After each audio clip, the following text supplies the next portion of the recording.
Plaisir de vous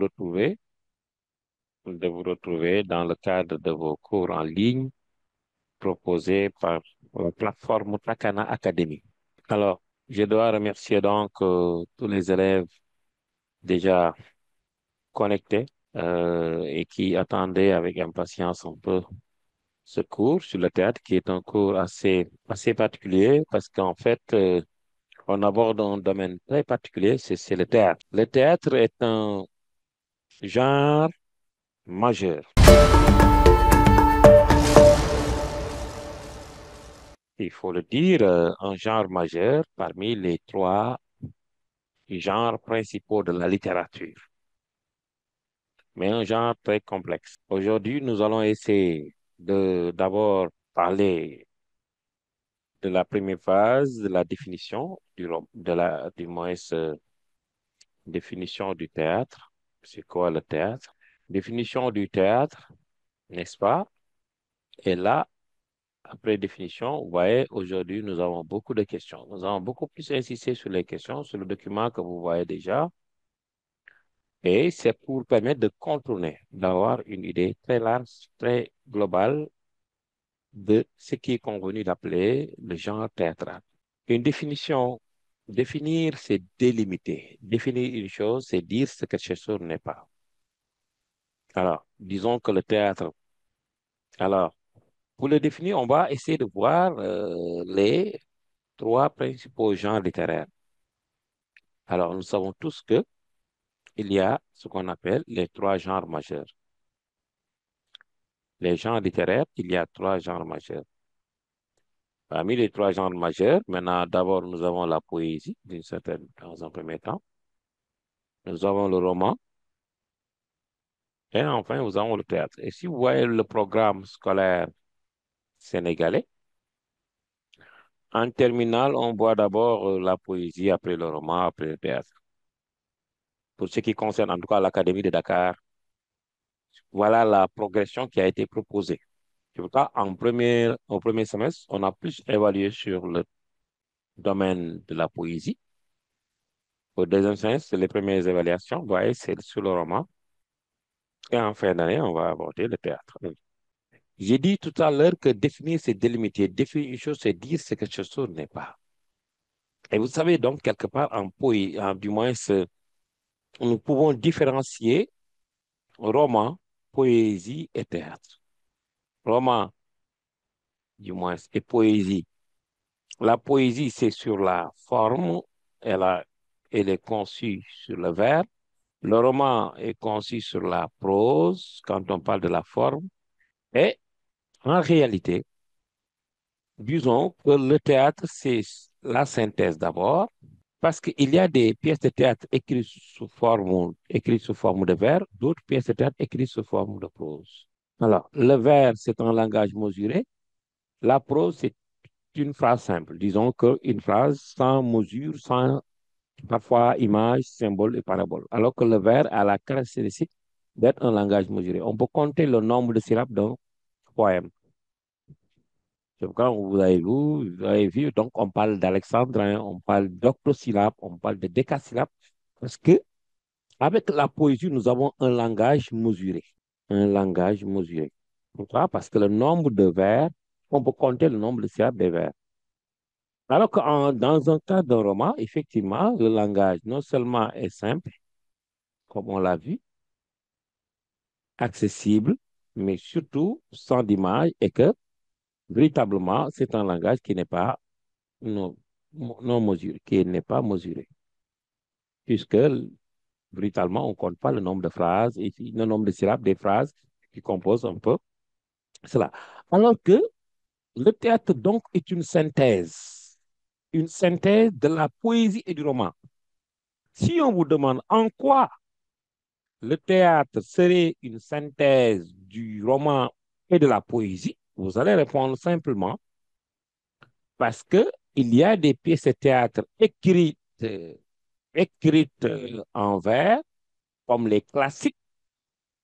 Je vous rappelle un peu le Cid de Corneille et les passages énigmatiques de Don Rodrigue et de Don Chimène.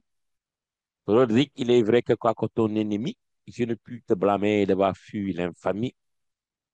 Et de quelconque éclate mes douleurs, je ne t'accuse point, je pleure mes malheurs. Je sais l'honneur après un tel outrage, demander l'ardeur d'un généreux courage. Ouais, on parle, on fait un discours, mais les discours suivent un rythme. Il y a également des sonorités, il y a surtout des rimes que vous voyez donc à travers donc, voilà donc quelque part une des pièces de théâtre qui sont écrites sous forme de vers, comme les pièces de théâtre du XVIIe siècle. Mais il y a d'autres pièces de théâtre qui sont écrites sous forme de prose. Je vous donne l'exemple de L'exil d'Albury, de Cheikh Alindou.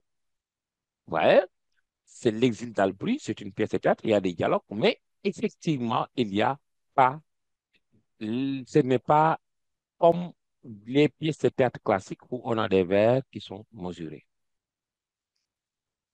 Donc, oui, il y a des pièces de théâtre poétiques et des pièces de théâtre prosaïques, pour ainsi dire. On utilise la prose comme effectivement on peut utiliser le vers pour concevoir une pièce de théâtre. L'une des caractéristiques principales, c'est quoi? Le théâtre est la synthèse du roman et de la poésie. Pour la bonne et simple raison que le théâtre peut être écrit sous forme de vers, il peut être écrit sous forme de prose, puisque pour dissocier le roman et la poésie, on dit que le roman est prosaïque, la poésie est versifiée, pour dire le vers et la prose. Mais une autre particularité du théâtre, le théâtre maintenant, contrairement au roman, on va prendre maintenant roman et théâtre. Roman et théâtre, différent de théâtre. Pourquoi le roman est différent du théâtre? Autre différence. Le roman souvent utilise ce qu'on appelle un style indirect. On raconte une histoire. Bon, j'allais dire que dans le roman comme dans la poésie, on raconte une histoire. À la seule différence qu'on raconte une histoire de façon indirecte. Les faits se sont passés d'une certaine manière et quelque temps après, quelqu'un nous raconte un peu ces faits-là. Et je vais vous demander, celui qui raconte les faits relatés dans le cadre d'un roman, comment on l'appelle? Là également, c'est une question pour voir si vous avez bien maîtrisé les cours sur le roman. Celui qui raconte l'histoire sous une forme indirecte. C'est comme s'il a assisté, s'il a participé et il nous raconte l'histoire. Celui qui raconte l'histoire, comment on l'appelle? Oumi Sane Pouy. Elle a levé la main. Oumi On Sane. l'appelle. Oui, bonsoir, monsieur. Bonsoir, Oumi. Je pense qu'on l'appelle le narrateur. Très bien. Merci. On l'appelle le narrateur. Vous avez tout à fait raison. Alors, et celui qui a écrit, on l'appelle Oumi, on reste avec vous. Celui qui a écrit, qui a écrit la pièce, on l'appelle comment? Si celui qui raconte, on l'appelle le narrateur. Est-ce que on peut dissocier celui qui a écrit et celui qui a raconté? Omi, on reste avec vous? Oui, oui, Oui, oui. allez-y. Euh, Celui qui a écrit, on l'appelle euh, comment? c'est pas l'auteur. Celui qui parle. Est-ce que réellement, celui qui parle, c'est forcément Oui. celui qui a écrit? Non, non, non, non. Ah, maintenant, qui Non, parle, non, vous dites que monsieur. c'est celui qui écrit, comment on l'appelle? L'auteur, l'auteur. Auteur, merci beaucoup. Auteur, c'est celui qui a écrit. Celui qui parle, on l'appelle narrateur. Dans une si longue lettre, par exemple, Oumi, Oui, oui. qui a écrit une si longue lettre? Donnez comme exemple. Mariama Ba. C'est Mariama Maintenant, Ba. Mariama Ba. c'est Mariam Ba qui a écrit, c'est l'auteur, Oui. n'est-ce pas? Mais Mais en réalité, Mariama n'est pas le narrateur. la narratrice, c'est qui? La narratrice. C'est pas Aïssatou. Aïssatou, non, non. Non, Aïssatou, c'est l'ami de la narratrice. La narratrice s'appelle? Aïssatou. La Mariama Ba. narratrice. Non, Ramatulaay. non. Non, Mariam Ba. Ramatoulaye, Mariam Ba. Ramatoulaye. Ramatoulaye, c'est très bien. Ramatoulaye, Ramatoulaye, monsieur, Ramatoulaye. Ramatoulaye, c'est ça. Ramatoulaye qui parle, c'est la narratrice. Celle qui a écrit, c'est, voyez-vous, donc, dans un Oui.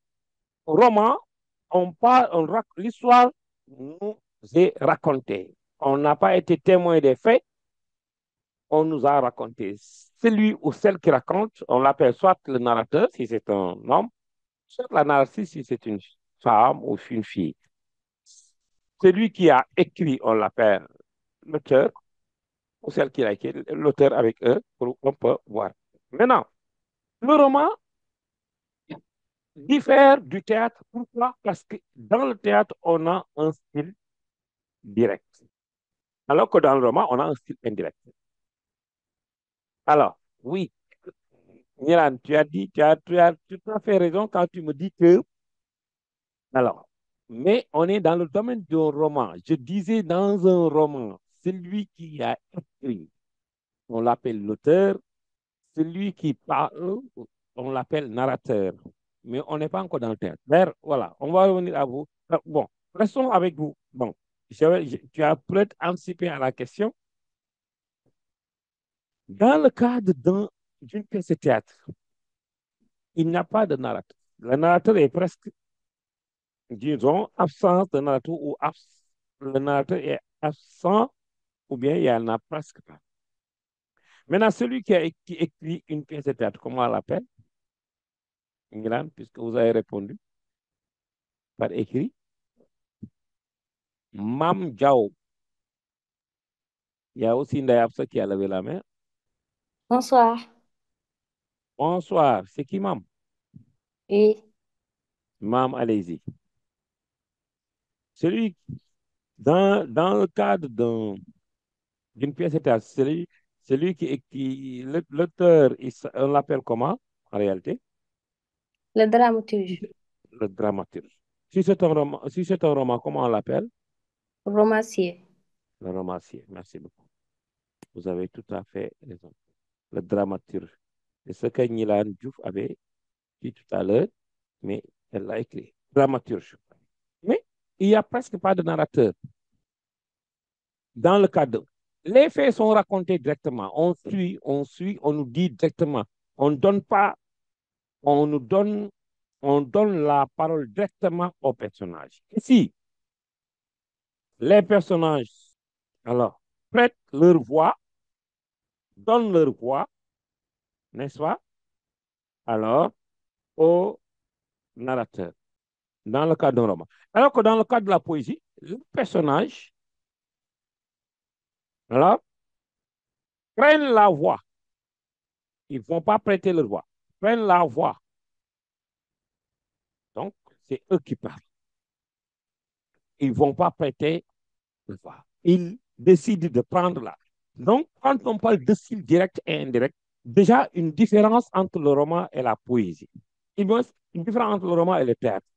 Dans le roman, on a un style indirect. Les faits sont déroulés, il y a quelqu'un qui nous raconte qu'on appelle narrateur, qui nous narre ces histoires-là. Dans le cadre du théâtre, les personnages ne prêtent pas leur voix, ils prennent la voix, leur voix, et décident de parler d'eux-mêmes, de rendre compte de leur.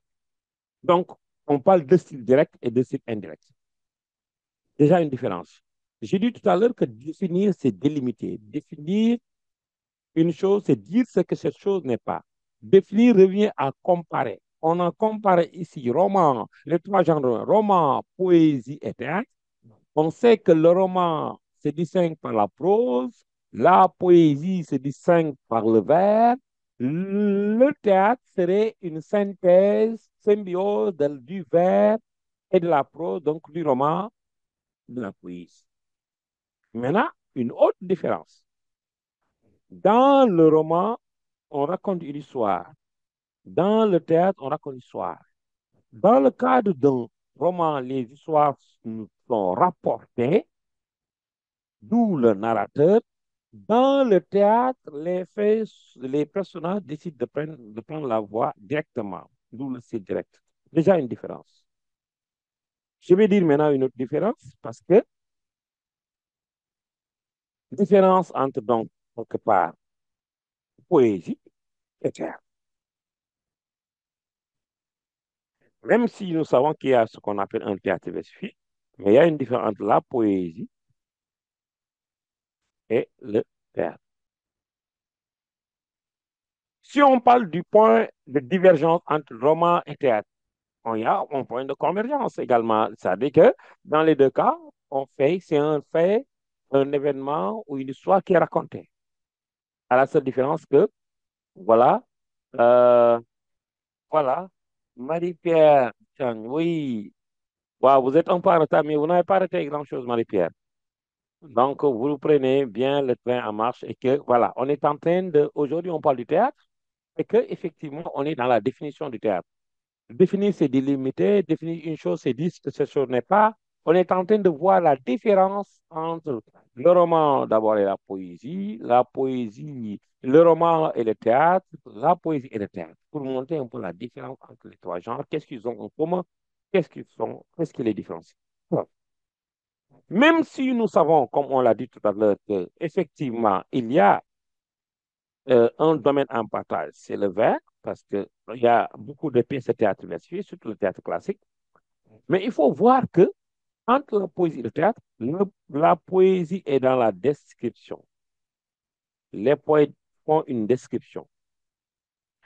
Alors que, effectivement, dans le théâtre, on est dans la représentation. Il y a une différence. Description et représentation, différence. Le poète est décrit la nature. Voici que décline la lune lasse vers son lit de mer étale. Voici que s'assoupissent les éclats de rire que les contes eux-mêmes dodelinent la terre comme l'enfant sur le dos de sa mère. Voici que les pieds des danseurs s'alourdissent. Le poète, il voit une situation, il essaie de le transcrire, de la transcrire, de la décrire. Il est dans la description. Même si c'est parfois imaginaire, on décrit une chose. Je ne regarderai ni lors du soir. On voit des choses, des situations qu'on essaie de traduire, d'écrire. Voyez-vous? Et donc, quelque part, voilà, c'est comme un peintre, le poète. Et on nous dit que la poésie est une peinture qui se sent au lieu de se voir. La peinture, une poésie qui se sent au lieu de se voir. Moi, ce qui se voit au lieu de se sentir, plus ou moins. On peut faire la différence entre le peintre et les... Mais ils sont dans la description, les poètes. Alors que dans le théâtre, on est dans la représentation. Une représentation dit forcément trois choses. D'abord, le décor, le cadre. On appelle décor. Le cadre. Il faut qu'il y ait un lien, comme dans le roman. J'aurais pu parler de ce que le roman et le théâtre ont en partage. J'ai parlé uniquement des personnages. Ils partagent les personnages, fondamentalement. Alors, la seule différence, c'est que les personnages du roman prêtent leur voix à un narrateur, alors que les personnages du théâtre prennent la responsabilité de porter proprement leur voix. Tamsir, Malik Kébé, vous avez une question? Vous pouvez toujours effectivement nous poser des questions si vous sentez le désir de le faire. Ndiaga Gaye aussi, Ismaël Diarra, vous êtes nombreux à nous rejoindre, c'est très bien. Ndeye Aram Anne. Alors, oui, vous êtes nombreux à nous rejoindre. Karim Sek, Insa Sadio également, notre ami Insa Sadio de l'autre côté, à Obey. Alors, voilà. Merci en tout cas pour tout le monde. Si vous avez, vous pouvez également écrire pour poser une question ou bien prendre la parole pour poser une question. Mais, pour dire que la poésie et le théâtre. La poésie est dans la description, alors que le théâtre est dans la représentation.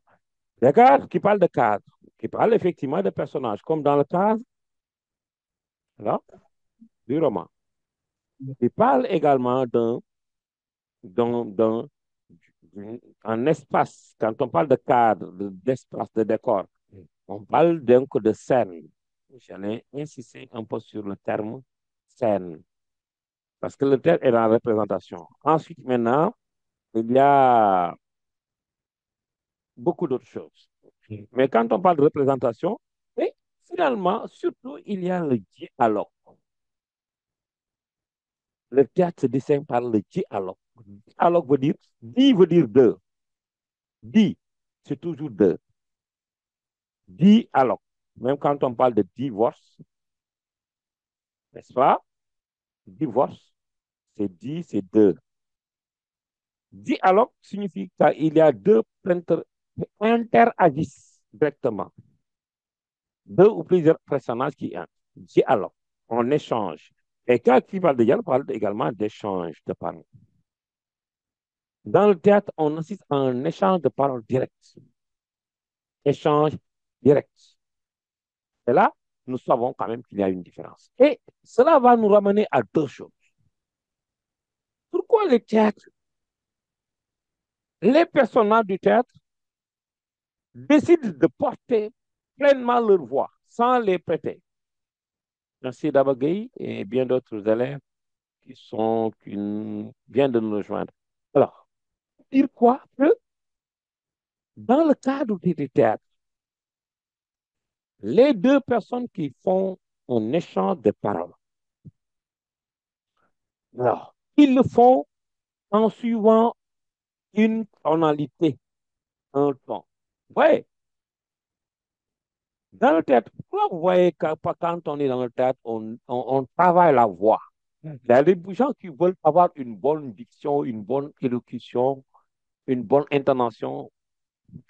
Ils, ils décident effectivement alors d'aller dans des académies de théâtre pour quand même préparer et travailler leur voix. La voix est importante. La tonalité.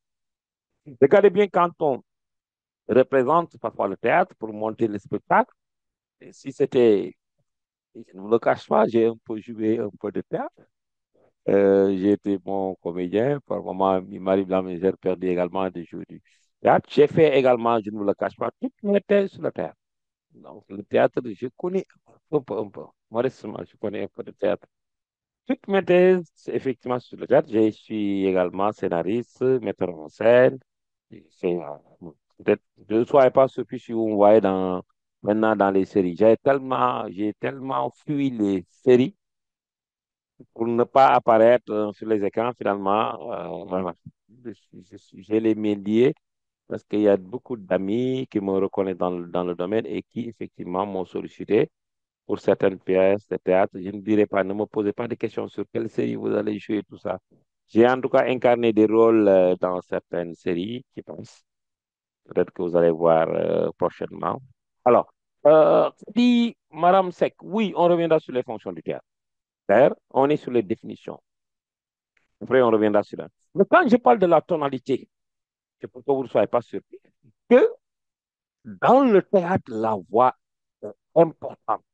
Parler d'une certaine manière. Il ne suffit pas de parler, mais parler d'une certaine manière. Regardez bien quand vous voyez les pièces de théâtre classiques. La pièce que je maîtrise la plus, c'est la pièce de théâtre, c'est le site de Corneille. Roderick, il est vrai que quoi que ton ennemi, je ne puis te blâmer d'avoir fui l'infamie. Et de quelconque éclat de mes douleurs, je ne t'accuse point, je pleure mes malheurs. Je sais le leur, après un tel outrage, demandait l'ardeur d'un généreux courage. Tu n'as fait le devoir que l'on nomme le bien, mais en le faisant, tu m'as fait le mien. Ta funeste valeur, merci pour ta gloire. Et la vengé ton père et soutenu ta gloire. Même soin me revient. Tu t'es en te vengeant, monte digne de moi. Je me dois par ta mort, monte digne de toi. Oh, ne diffère point ce que l'on donne. Il demande ma tête, je te l'abandonne. Fais-en un sacrifice à ton noble intérêt. Le coup m'en serait doux aussi bien que l'arrêt.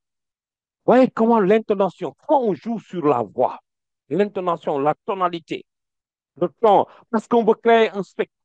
C'est ça que j'ai voulu dire. Dans le théâtre, il y a ce qu'on appelle le spectacle. Tout ce qui fait le charme du théâtre, c'est le spectacle. Et on reviendra sur ça. Donc, vous allez anticiper, on va anticiper un peu parler sur les fonctions. Je voudrais quand même parler des choses importantes du théâtre qui vont nécessairement vous permettre de comprendre les différentes fonctions du théâtre. Si c'est une pièce de théâtre traditionnelle comme comme les derniers jours de Mabodjahou, les derniers jours de Mabodjahou, Boursine Komondofène qui a convoqué sa troupe, et donc son armée, et leur dit Tine Diouf, pour taquiner un peu notre ami Serrer, là, Diouf, là. Sin Diouf, Il dit, c'était une escorte de 30 cavaliers seulement qui étaient ce jour-là à Kerngo, là où je me suis surpris par Mbaba Diakhou. Je n'attendais guère une agression de l'Allemagne qui, ordinairement, ne s'attaquait pas à un pays de l'autre tant qu'il n'a pas éprouvé tous les moyens pour les faire convertir. C'était vers midi, alors que nous passions à la cérémonie funèbre, les musulmans, avec leur cri d'Allahu Akbar, ensanglèrent tous les villages. Et que dans l'histoire du Sine, et depuis les temps de Maïssa Walidion, personne n'a jamais osé nous attaquer impunément. Je veux qu'ils reviennent ici dans le Sine. Je vous jure que sa tombe se trouve là. D'ailleurs, j'ai une mission très dangereuse à confier à l'un d'entre vous. Mais les dangers qu'elle comporte et les déboires qu'elle exige sont si graves que je ne peux donner à personne d'entre vous. Non, non, je veux un brave honoracier, quelqu'un qui n'a jamais eu peur dans sa vie. Il aille dire à Mbaba, au milieu de ces tongas, au milieu de ces fanatiques, s'il est un vrai propagateur de l'islam, s'il est un représentant dans la société, qu'il revienne dans le ciel. Les faits seront en jour, puisque la mort l'attend. Je lui ferai boire de l'eau de feu, car les fétiches ont parlé. Et les Guélawas sont soifés de son sang impur. Chers élèves, j'étais en train de vous parler de ce qu'on appelle la moralité. Le spectacle dans le théâtre, tout est charme, tout est beauté, tout est éclat dans le théâtre. Dans le théâtre, on se fait régaler. C'est beau de voir ça. On travaille la voix. Voyez les gens qui parlent. Vous, dans l'histoire, mais dès l'homme, s'il s'agit de mourir, pourquoi il parlerait de cette manière-là? Pourquoi il n'aurait pas effectivement ce charme-là? On reviendra d'abord sur les caractéristiques. On est en train de le voir d'ailleurs avec d'abord le décor, le cadre. On est parlé de la scène, de représentation. On est en train également de parler de bien d'autres choses qui concernent un peu le temps. Pour le dissocier, le distinguer des autres genres, est-ce que ce genre-là a de plus que les autres genres? C'est pourquoi maintenant, je dis que la poésie est dans la description, mais dans le théâtre, on est dans la représentation. C'est quoi la représentation? C'est ce qu'on est en train de voir, tout ceci que vous voyez même davantage, vous parlez de la représentation. N'est-ce pas? Alors, donc, qui a écrit ça? Khadi, qui a écrit ça? J'ai pas vu ce que vous avez posé comme question, Khadi. Khadi Maram, qui a écrit ça? Vous parlez de quoi? Alors, vous pouvez revenir effectivement sur ça. Mais il y a des questions qui vous attendent encore, des kits. Donc, je voudrais quand même, dans un premier temps, vous mettre carrément dans le bain pour peut-être vous aider à mieux comprendre certaines questions qui sont dans le quiz et qu'on va essayer effectivement d'exploiter tout à l'heure. Alors, vous dites quoi? Le théâtre est dans l'échange, dans la tonalité, dans le spectacle. Et tout est charme et tout est beauté dans le théâtre. Et ça nous distingue des autres formes de genre. Il y a également des indications. À la place du narrateur, on a ce qu'on appelle des didascalies. Didascalies, qui nous orientent qui nous donne quelques orientations par rapport à la. Et bon, ce sont les détails qui nous disent scène 1, ou bien scène acte 1, scène 1. Et là, tel Rodrigue avec Chimène, donc sur Anti, Rodrigue était. Et il montre maintenant, nous présente tout le décor qui est ici. Alors, Tamsir, Malik Kébé, vous avez levé la main, vous avez une question? Oui, bonsoir, monsieur. Bonsoir, Tamsir. Oui, excusez-moi de mes absences hein, parce que j'avais eu des décès au niveau de ma famille. Ah, mes condoléances, mon cher. Ouais, merci. C'est pour cela Ça que arrive, j'avais ça. raté vos différents cours, quoi. Ah, Mais d'accord. nota bene, je suivais ça sur YouTube après. Ah, alhamdulillah, alors. Euh, En tout cas, Qu'est-ce nos qui condoléances. différencie? Ah, merci beaucoup. Hmm? Mhm. Qu'est-ce qui différencie Didascalie et Scripts? Script et didascalie. Ouais, script, c'est souvent dans la représentation scénique directe. C'est vrai que le script donne une certaine orientation surtout au monteur, celui qui doit monter. Il a une séquence. Vous savez, quand on fait une représentation, un téléfilm par exemple, est-ce que vous savez qu'une séquence pourrait être répétée plusieurs fois? Oui. Je vous donne une anecdote. On a fait un jour un téléfilm et attention, là également, je tenais à apporter une précision. Il y a une différence entre téléfilm et théâtre. Les téléfilms que vous voyez, d'ailleurs, il n'est pas autorisé aux élèves d'illustrer au bac les, dans une dissertation les propos par des téléfilms que vous voyez. Les séries là sont des téléfilms, ce ne sont pas des théâtres. Il n'y a de théâtre que sur scène. Maintenant, c'est quand maintenant les scripts. Souvent, ce sont des gens qui donnent une certaine orientation. Je vous donne ils aident le monteur et le metteur en scène sur beaucoup de détails.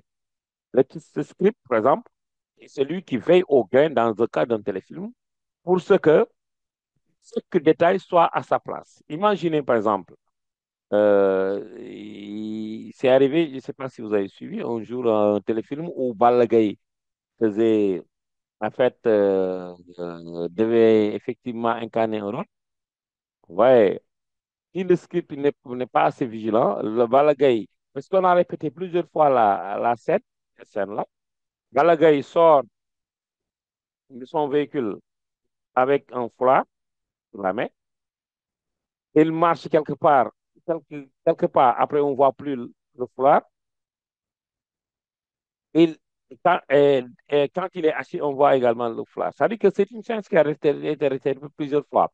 À un certain moment, il y a quelque chose qui a échappé le réalisateur, de sorte que, effectivement, et là, c'est le script qui doit veiller au grain pour que chaque chose soit à sa place, qui puisse orienter le, le, le, le monteur sur les différentes séquences. Et c'est celui qui dit, c'est un acte, un, c'est un, maintenant, un acte peut être répété, une séquence peut être répétée. Un, c'est il prend les, les séquences, il prend les séquences de script. Et maintenant, il essaie de faire, de donner des numéros à chaque séquence. Et c'est pour orienter le lecteur. C'est pour orienter. Là, mais ça, c'est un personnage, quoi. Je veux dire, c'est un être humain. Alors que donc, Lady d'Escalier, ce sont des écritures. Soit quand la pièce n'est pas représentée et qu'on a écrit, on doit donner quelques orientations au lecteur. En réalité, il n'y a de théâtre que dans la représentation. Le théâtre, on ne doit pas l'écrire normalement. Ça doit être représenté. On ne doit pas le lire dans un livre. Mais après, c'est vrai que quand on le lit maintenant, il y a certaines orientations à donner au lecteur et c'est là qu'on appelle les didascalies. Disons que, si je peux me résumer, alors, euh, le script est une personne réelle, quelqu'un, alors que les didascalies sont des différentes écritures, des orientations qui permettent au lecteur de mieux soutenir nous sommes dans quel endroit, avec quel personnage, qui entre, avec comment on peut nous donner des détails sur le décor. Voilà en résumé les détails qui parlent un peu donc, mais je ne veux pas trop évaluer parce qu'il y a des questions effectivement sur les quiz et où nous devons quand même de porter des réponses. On a été sur les définitions. On voit donc quelque part que justement, il y a encore une différence nette entre le théâtre et le roman. Le roman, effectivement, on n'a pas tout cela. Et c'est pourquoi maintenant, je dis, il est beaucoup plus. C'est pourquoi les téléfilms ont déjà fait montrer leurs preuves sur le plan de la représentation parce qu'effectivement, on regarde les choses directement et on sent plus les choses effectivement, qu'on les regarde directement que quand on les lit d'une certaine manière. Il y a des gens qui préfèrent pas lire des pièces, qui préfèrent aller dans les représentations théâtrales sur scène et regarder directement les choses parce qu'il y a plus d'effets. Au-delà de ça, dans le décor, j'ai parlé du décor et tout, mais il y a parfois des chants dans les pièces de théâtre, surtout on reviendra sur les pièces de théâtre les pièces médiévales, où quand même il y avait des chants, il y avait même ce qu'on appelle des chœurs, les choristes, n'est-ce pas? Il y avait même effectivement de la danse, tout ça. Il n'y avait pas. Il y a tout un spectacle qu'il faut gérer dans le domaine du théâtre. Voilà ce qui différencie. Autant de détails. Dit que le théâtre est 1000 fois plus riche que le roman d'une certaine manière. C'est pas pour prêcher pour ma propre paroisse parce que je travaille sur le théâtre, mais non, c'est effectivement la vérité. Pape Ismaël Diarra, bienvenue. Merci également d'être connecté et tout le monde, tout le monde, tout le monde, tout le monde, tout le monde. Nous vous remercions en tout cas vivement, effectivement, pour cette considération que vous accordez au cours de Takana Academy. Alors, je donc dois dire et terminer et répondre à la question de l'autre. Les caractéristiques, vous les voyez ici. On va revenir maintenant sur les fonctions. Pourquoi le théâtre? Les fonctions du théâtre. À part les définitions, on n'a pas les définitions des caractéristiques. Maintenant, les fonctions. Le théâtre est né pourquoi? Alors, ce qu'il faut d'abord dire et comprendre, c'est que le théâtre, contrairement, de par son style direct, contrairement au roman, alors, de par son style direct, le théâtre veut nous faire mieux comprendre la réalité, de par son style direct. S'il décide de ne pas nous raconter les faits comme dans le cas d'un roman, c'est qu'il veut nous faire vivre les choses de façon réelle. Donc, le théâtre est plus direct. Et cet effet-là est révélateur. Est révélateur.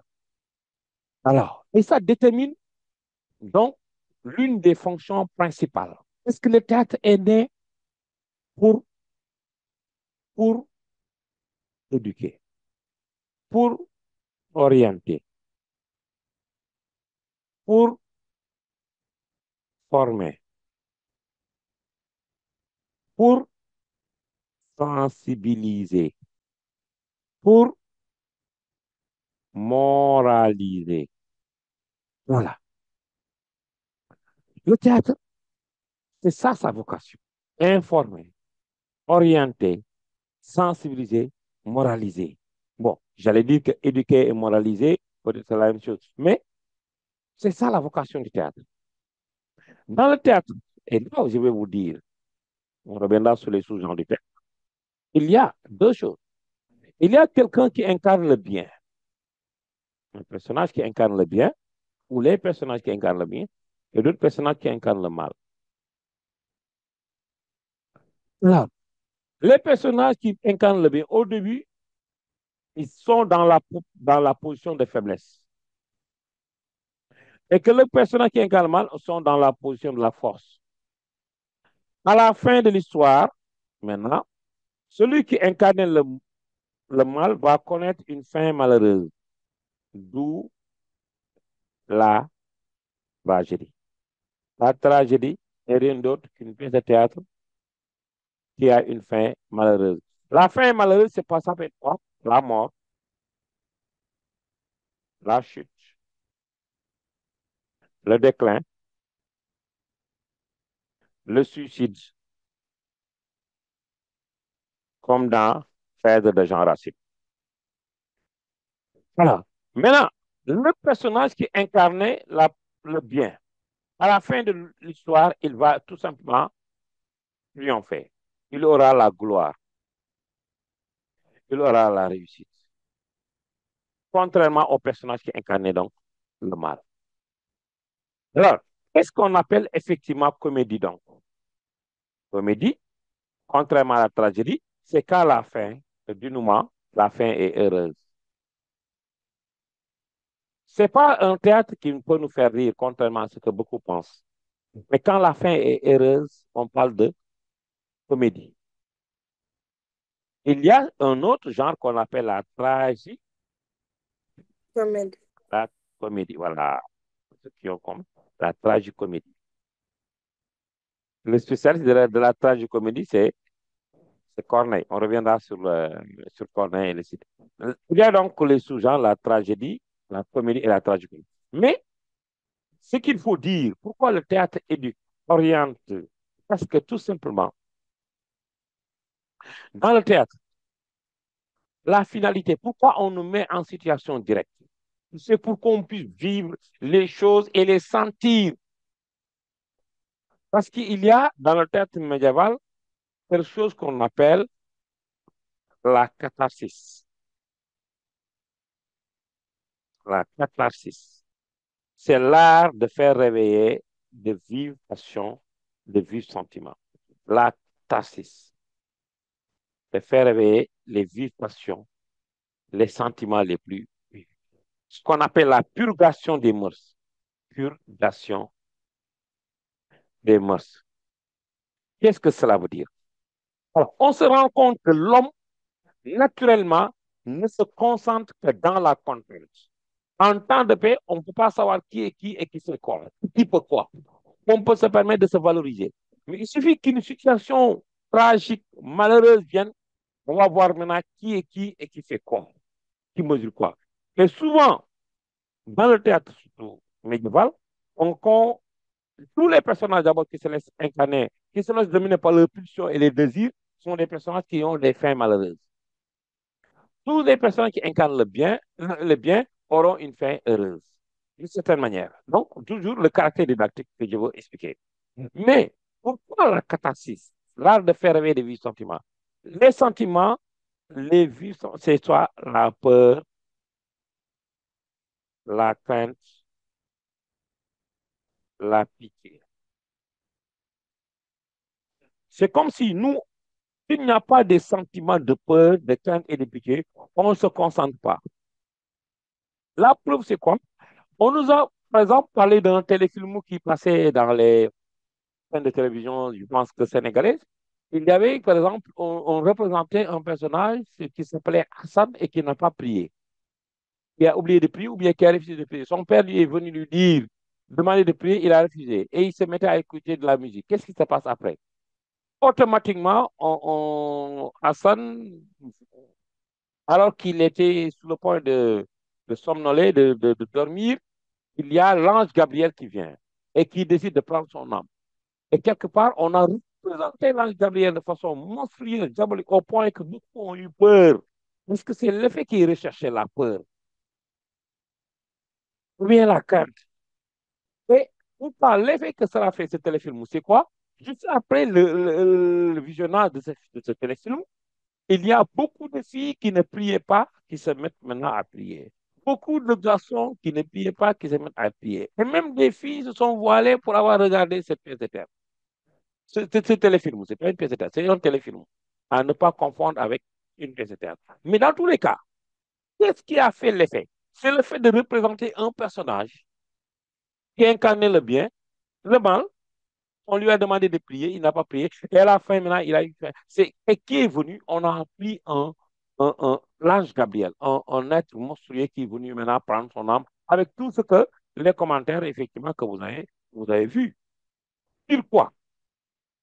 C'est pas de faire réveiller les vieux sentiments. Nous, quand il n'y a pas, il suffit. Non, je me rappelle quelque part quand on était encore tout petit, il y avait des moments quand on apprenait qu'il y a un décès dans le quartier.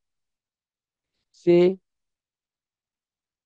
vraiment, on se mettait à prier et à ne jamais arrêter les prières et à même respecter toutes les prières se faisaient à la mosquée.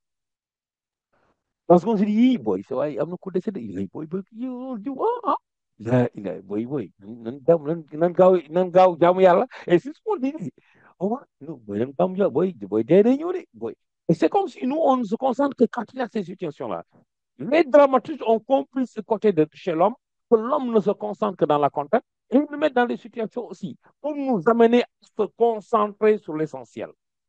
Pour nous amener à. C'est une approche pédagogique assez vertigineuse, assez, il passe ses effets immédiats. D'où maintenant le caractère de vous faire sentir les choses. Imaginez pourquoi maintenant les téléfilms, les films ont eu cet effet sur les personnes, parce que ça fait réveiller nos sentiments. Donc, combien de filles, surtout les femmes ou les filles, ont regardé juste des téléfilms? Moi, j'ai été étonné de voir, oui, dans un téléfilm, Sungul est décédé, et là, il y a ma cousine qui se mettait à pleurer. Réellement, il versait des larmes. Il dit, oh, non, il est décédé.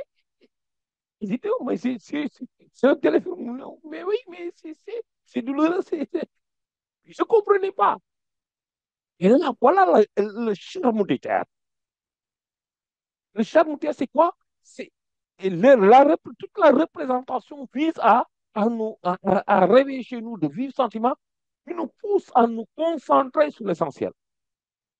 C'est comme s'il n'y avait pas ça. Ça veut dire qu'une personne qui a vu le téléfilm de Hassan, parce qu'on a dit Hassan, Hassan, et il a pris son âme avec la manière, et celui qui faisait le commentaire disait, oui, si vous incarnez le mal, voilà comment l'ange Gabriel vient prendre votre âme. Il a tellement dramatisé les choses, d'où le drame, la notion de drame, dramaturge, drame. Il a tellement dramatisé les choses que les gens ont eu peur. C'est comme s'il n'y a pas la peur, s'il n'y a pas la crainte, s'il n'y a pas le yërmande, la pitié, on ne se concentre pas sur l'essentiel. Les gens aiment ouais, ndeysaan, xoolal xale bi, ouais, xoolal ndeysaan.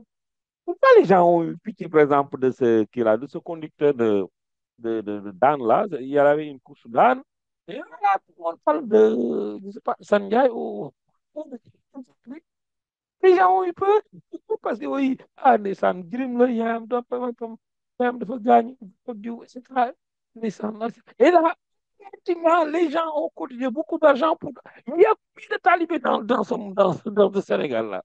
Quelle est la particularité? Oui, Assane a participé à une compétition, il est surtout dernier. Nous, notre émotion ne dort que d'un œil. On est tellement.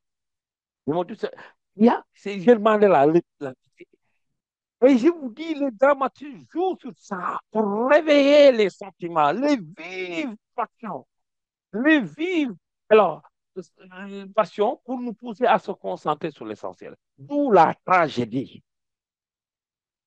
Là, l'une des cas, c'est la tragédie n'a pas cette vocation-là. Une tragédie vise à pousser les gens à se concentrer sur l'essentiel. Mais on va parler de la tragédie classique.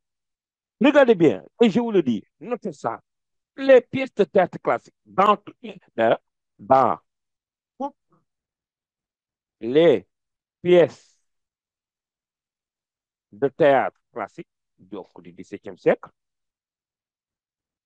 dans toutes les pièces de théâtre classique, virgule, tous les personnages, tous les personnages qui se, qui se sont laissés dominer par leur passion, virgule, leur désir ou leur amour, connaissent des fins malheureuses. Des fins malheureuses. Regardez bien. Qu'est-ce qu'ils valorisent? Qu'est-ce qu'ils valorisent maintenant? Donc, contrairement, tous les personnages qui se laissent dominer par leur honneur, regardez bien, honneur, je parle d'honneur, leur dignité, qui ont préféré leur honneur, leur dignité, qui ont préféré également leur devoir, ce sont des personnages qui connaissent des fins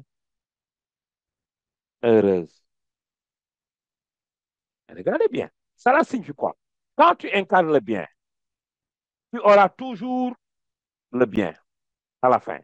Les Arabes disent Man fa'ala ma sha'a et ma sha'a. Celui qui fait tout ce qui lui plaît, il rencontrera ce qui lui déplaît. Et là, ça signifie quoi? Que celui qui également est respectueux, a une bonne conduite, comme on dit, kuyaru, machitangal, yoiso gunengai, comme on dit. Alors, xale yoroo baax. Alors, ça veut dire donc, quelque part, c'est un peu de la morale. Donc, tout est dans le théâtre revient à nous parler donc de la fonction politique. Il y a d'autres fonctions qu'on va évoquer rapidement avant de parler de l'eau parce qu'on va, il reste 7 minutes avant de commencer, parce qu'on a deux exercices, il y a beaucoup de questions. Vous allez visiter, ça va nous permettre d'aller plus vite. Alors, on va juste cocher donc les réponses. Pour dire quoi?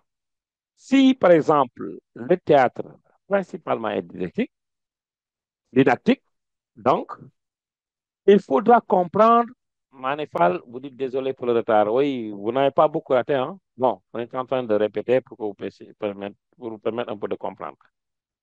On a parlé de la définition du théâtre, on a parlé des caractéristiques du théâtre qu'on a distingué des autres genres littéraires. On est en train de parler des fonctions et la fonction principale du théâtre, c'est le théâtre est né pour éduquer. Point. Mais nous savons que avec les autres fonctions, oui, quand j'ai évoqué tout à l'heure Alors, quand j'ai dit tout à l'heure que le théâtre, il y a le décor,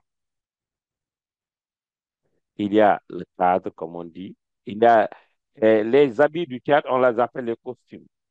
Même si vous portez un théâtre, on l'appelle costume. Le décor, le cadre, les chants, n'est-ce pas? La danse, le spectacle. Tout ça donne un caractère charmant, donc un caractère esthétique. Tamsir, vous avez levé votre main, l'esthétique, c'est la fonction esthétique. Pourquoi? Tout ceci vise à charmer, à séduire, d'où la notion d'esthétique. Au-delà de la fonction didactique, donc, il y a la fonction esthétique. Oui, Tamsir? Avant le théâtre éduqué, maintenant avec les téléfilms, Ouais, euh, non, attends, il y a attendez, plus attendez, mon d'éducation, cher. quoi. Tamsir, Ouais. Tamsir, théâtre et téléfilm ne sont pas les mêmes. Je vous ai dit qu'au bac, on ne va jamais vous autoriser à effectivement illustrer vos thèses par des téléfilms, franchement. Voilà. Donc, on parle de théâtre, on ne parle pas de téléfilms. Je vous dis effectivement qu'il y a une différence entre téléfilm et théâtre. Par conséquent, les téléfilms, ce qu'ils font, bon, ils le font, mais nous sommes dans le domaine du théâtre et c'est carrément décalé des téléfilms. Même si on se rend compte que certains téléfilms, effectivement, ont, certaines pièces de théâtre ont été représentées sous forme de téléfilms. Mais attention, euh, alors, les téléfilms, beaucoup de romans même ont été également, c'est pas uniquement les pièces de théâtre, mais beaucoup de romans même ont été représentés sous forme de téléfilm. Oui, Daba Gay, Daba, oui, elle avait levé la main. Ouais, d'accord. Donc, pour dire que l'autre fonction, c'est tout ceci, décor, cadre, costume, alors dans spectacle, tout ceci donne un charme au théâtre, d'où le caractère un peu esthétique. Mais j'ai parlé tout à l'heure également des sous-genres du théâtre comme la comédie. Dans la comédie également, effectivement, même si principalement on parle de comédie quand la fin est heureuse, quand il n'y a pas de mort, quand il n'y a pas de chute, quand il n'y a pas de déclin, etc. Là, c'est le principal, c'est la principale caractéristique de la comédie. Mais il y a ce qu'on appelle des comiques, alors, comiques de gestes, comiques de gestes.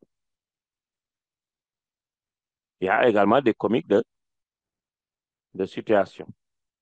Alors, comique de situation, euh, en parlant de comique de situation, je vais juste vous parler de ce qu'on appelle le quiproquo. Le quiproquo est une situation inattendue. Je vous donne l'exemple, par exemple, de quiproquo. Il y a un vieux qui était non-voyant et qui mendiait, mais qui attendait que les hommes quittent leur domicile le matin pour qu'ils puissent trouver l'occasion de prendre le prétexte de mendier et d'aller donc faire des choses pas du tout catholiques avec les femmes donc d'autrui. Un jour maintenant, il avait subi une femme. Un jour que le mari qui devait effectivement se lever de très bonne heure et d'aller vaquer à ses occupations, alors il était malade et il a même à la place, il a même envoyé sa femme d'aller lui chercher un peu quelque chose. En tout cas, le vieux non-voyant est venu dans le fait. Abdoulaye Sarr, vous voulez poser une question? Sinon, ah, d'accord, le micro est éteint. Alors, qu'est-ce qui se passe? Le vieux, qui ne voyait pas, qui venait manger, est venu dans la maison, il a trouvé le mari, mais il ne savait pas que c'était le mari. Et devant le mari, il a révélé toutes les occasions d'infidélité qu'il a eues avec sa femme. Le vieux est venu, et de là, il commençait à parler. Oui, le premier jour, on l'a fait à tel endroit. Il m'avait fait ceci, je t'avais fait cela. Le deuxième jour, c'était encore dans les... Il a révélé tous les moments d'infidélité qu'il a eu devant le mari, parce qu'il ne savait pas que c'était le mari. Donc, c'est ces situations-là inattendues qui peut susciter le rire. Parce que croyant parler avec la femme, il tombe sur le mari et il lui a révélé direct, d'office, comme on dit, l'aveu, l'aveu, du moins, euh, est la reine des. C'est-à-dire que si vous avouez déjà, vous avez fait, donc, comme disent les juristes, hein, quand vous avez déjà avoué, vous êtes déjà condamné. Parce que c'est vous qui avez avoué. Donc, ce sont des situations là, inattendues qui peuvent susciter le rire qu'on appelle le quiproquo. C'est une situation vraiment qui peut, voilà, d'une certaine manière, faire susciter le rire.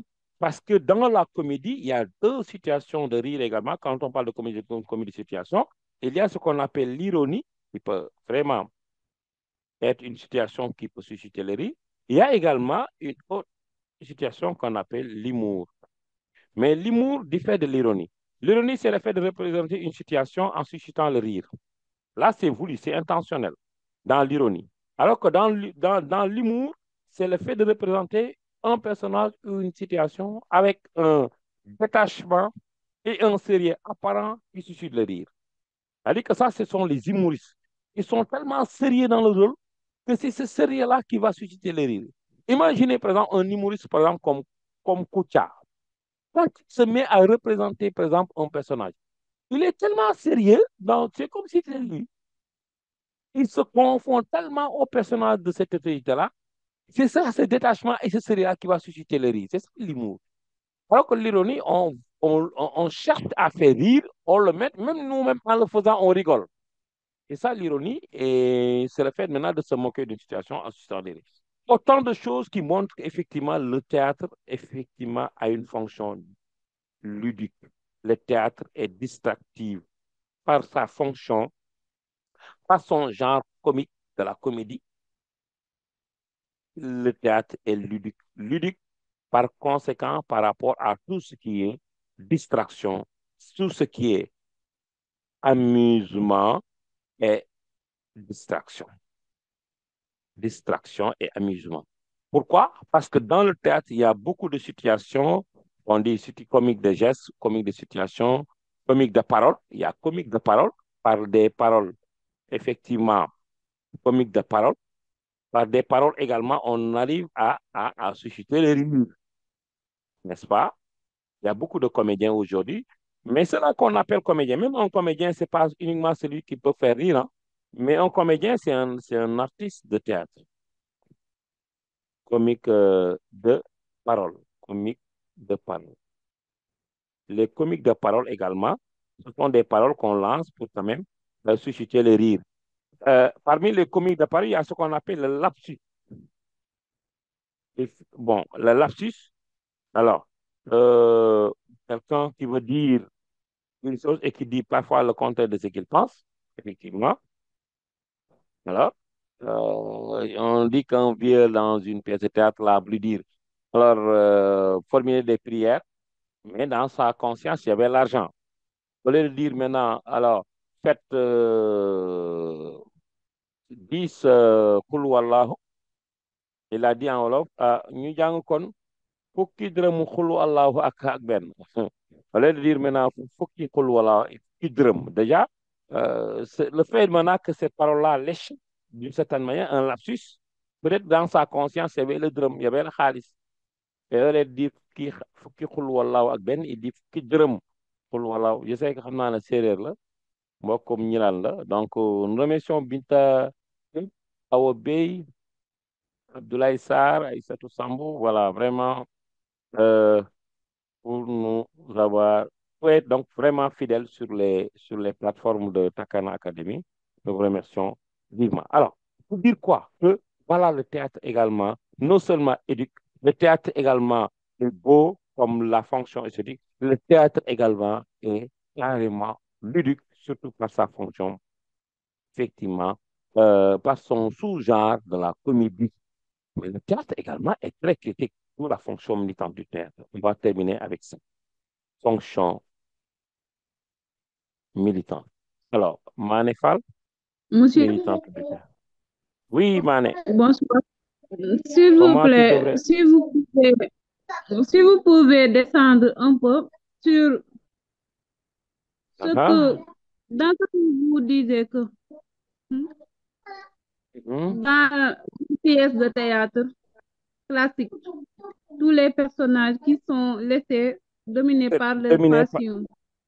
par leur passion, leur pulsion, leur désir, sont des personnages qui connaissent des fins Ouais, malheureuses. Alors là, à ce niveau-là, tous les personnages. dans toutes les pièces de théâtre classiques, tous les personnages qui se sont laissés dominer, qui Mhm. se sont laissés dominer avec ER là, à ce niveau-là. Donc, j'écrivais sans faire attention, oui.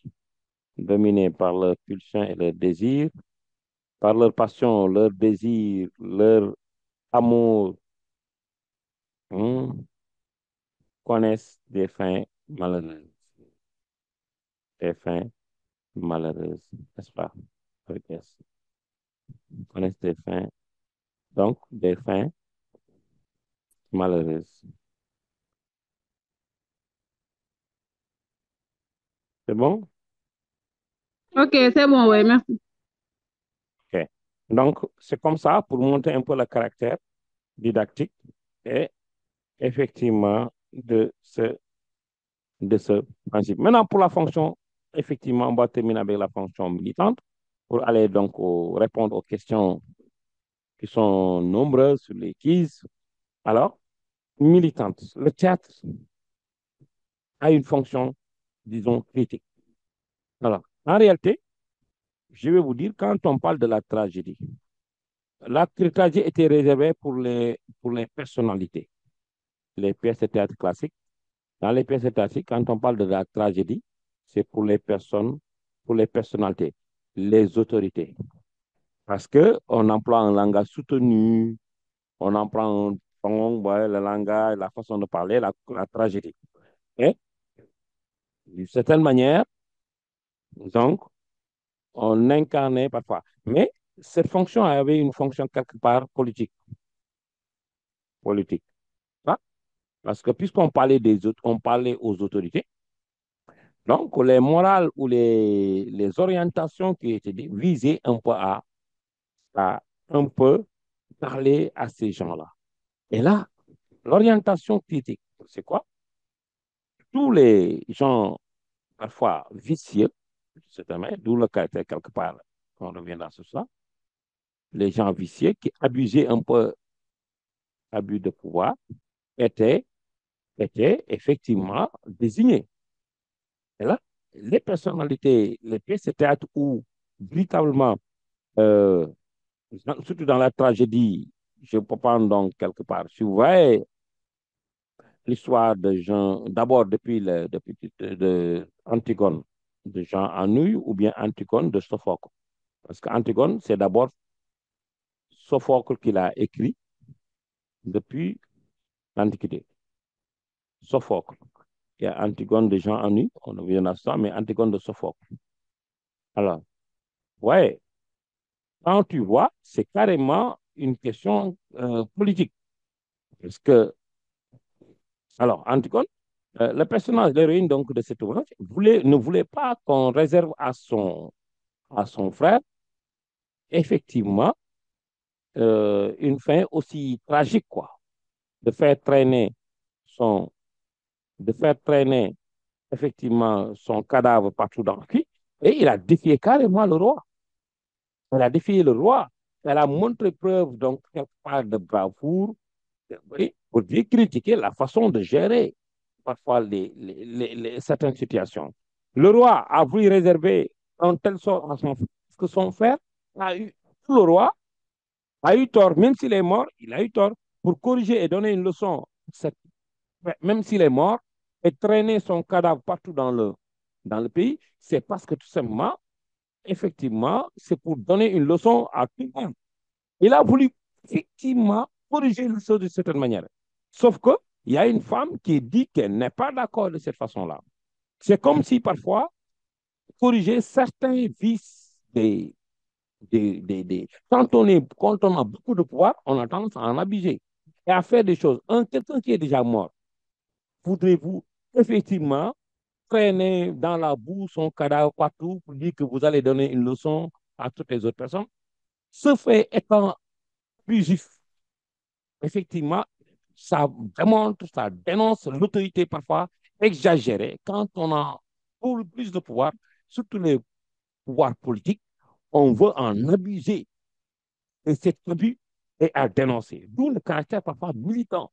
La tragédie parfois pour aux autorités. Puisque la comédie, et je ne vous le cache, est réservée pour le bas peuple. Les hommes, les personnes, à l'époque, les personnes sérieuses ne, ne suivaient pas la comédie. Ça, c'est pour le bas peuple, comme on dit. D'ailleurs, on parle, les personnages même qui sont là-bas, ce sont des clowns, des bouffons, n'est-ce pas?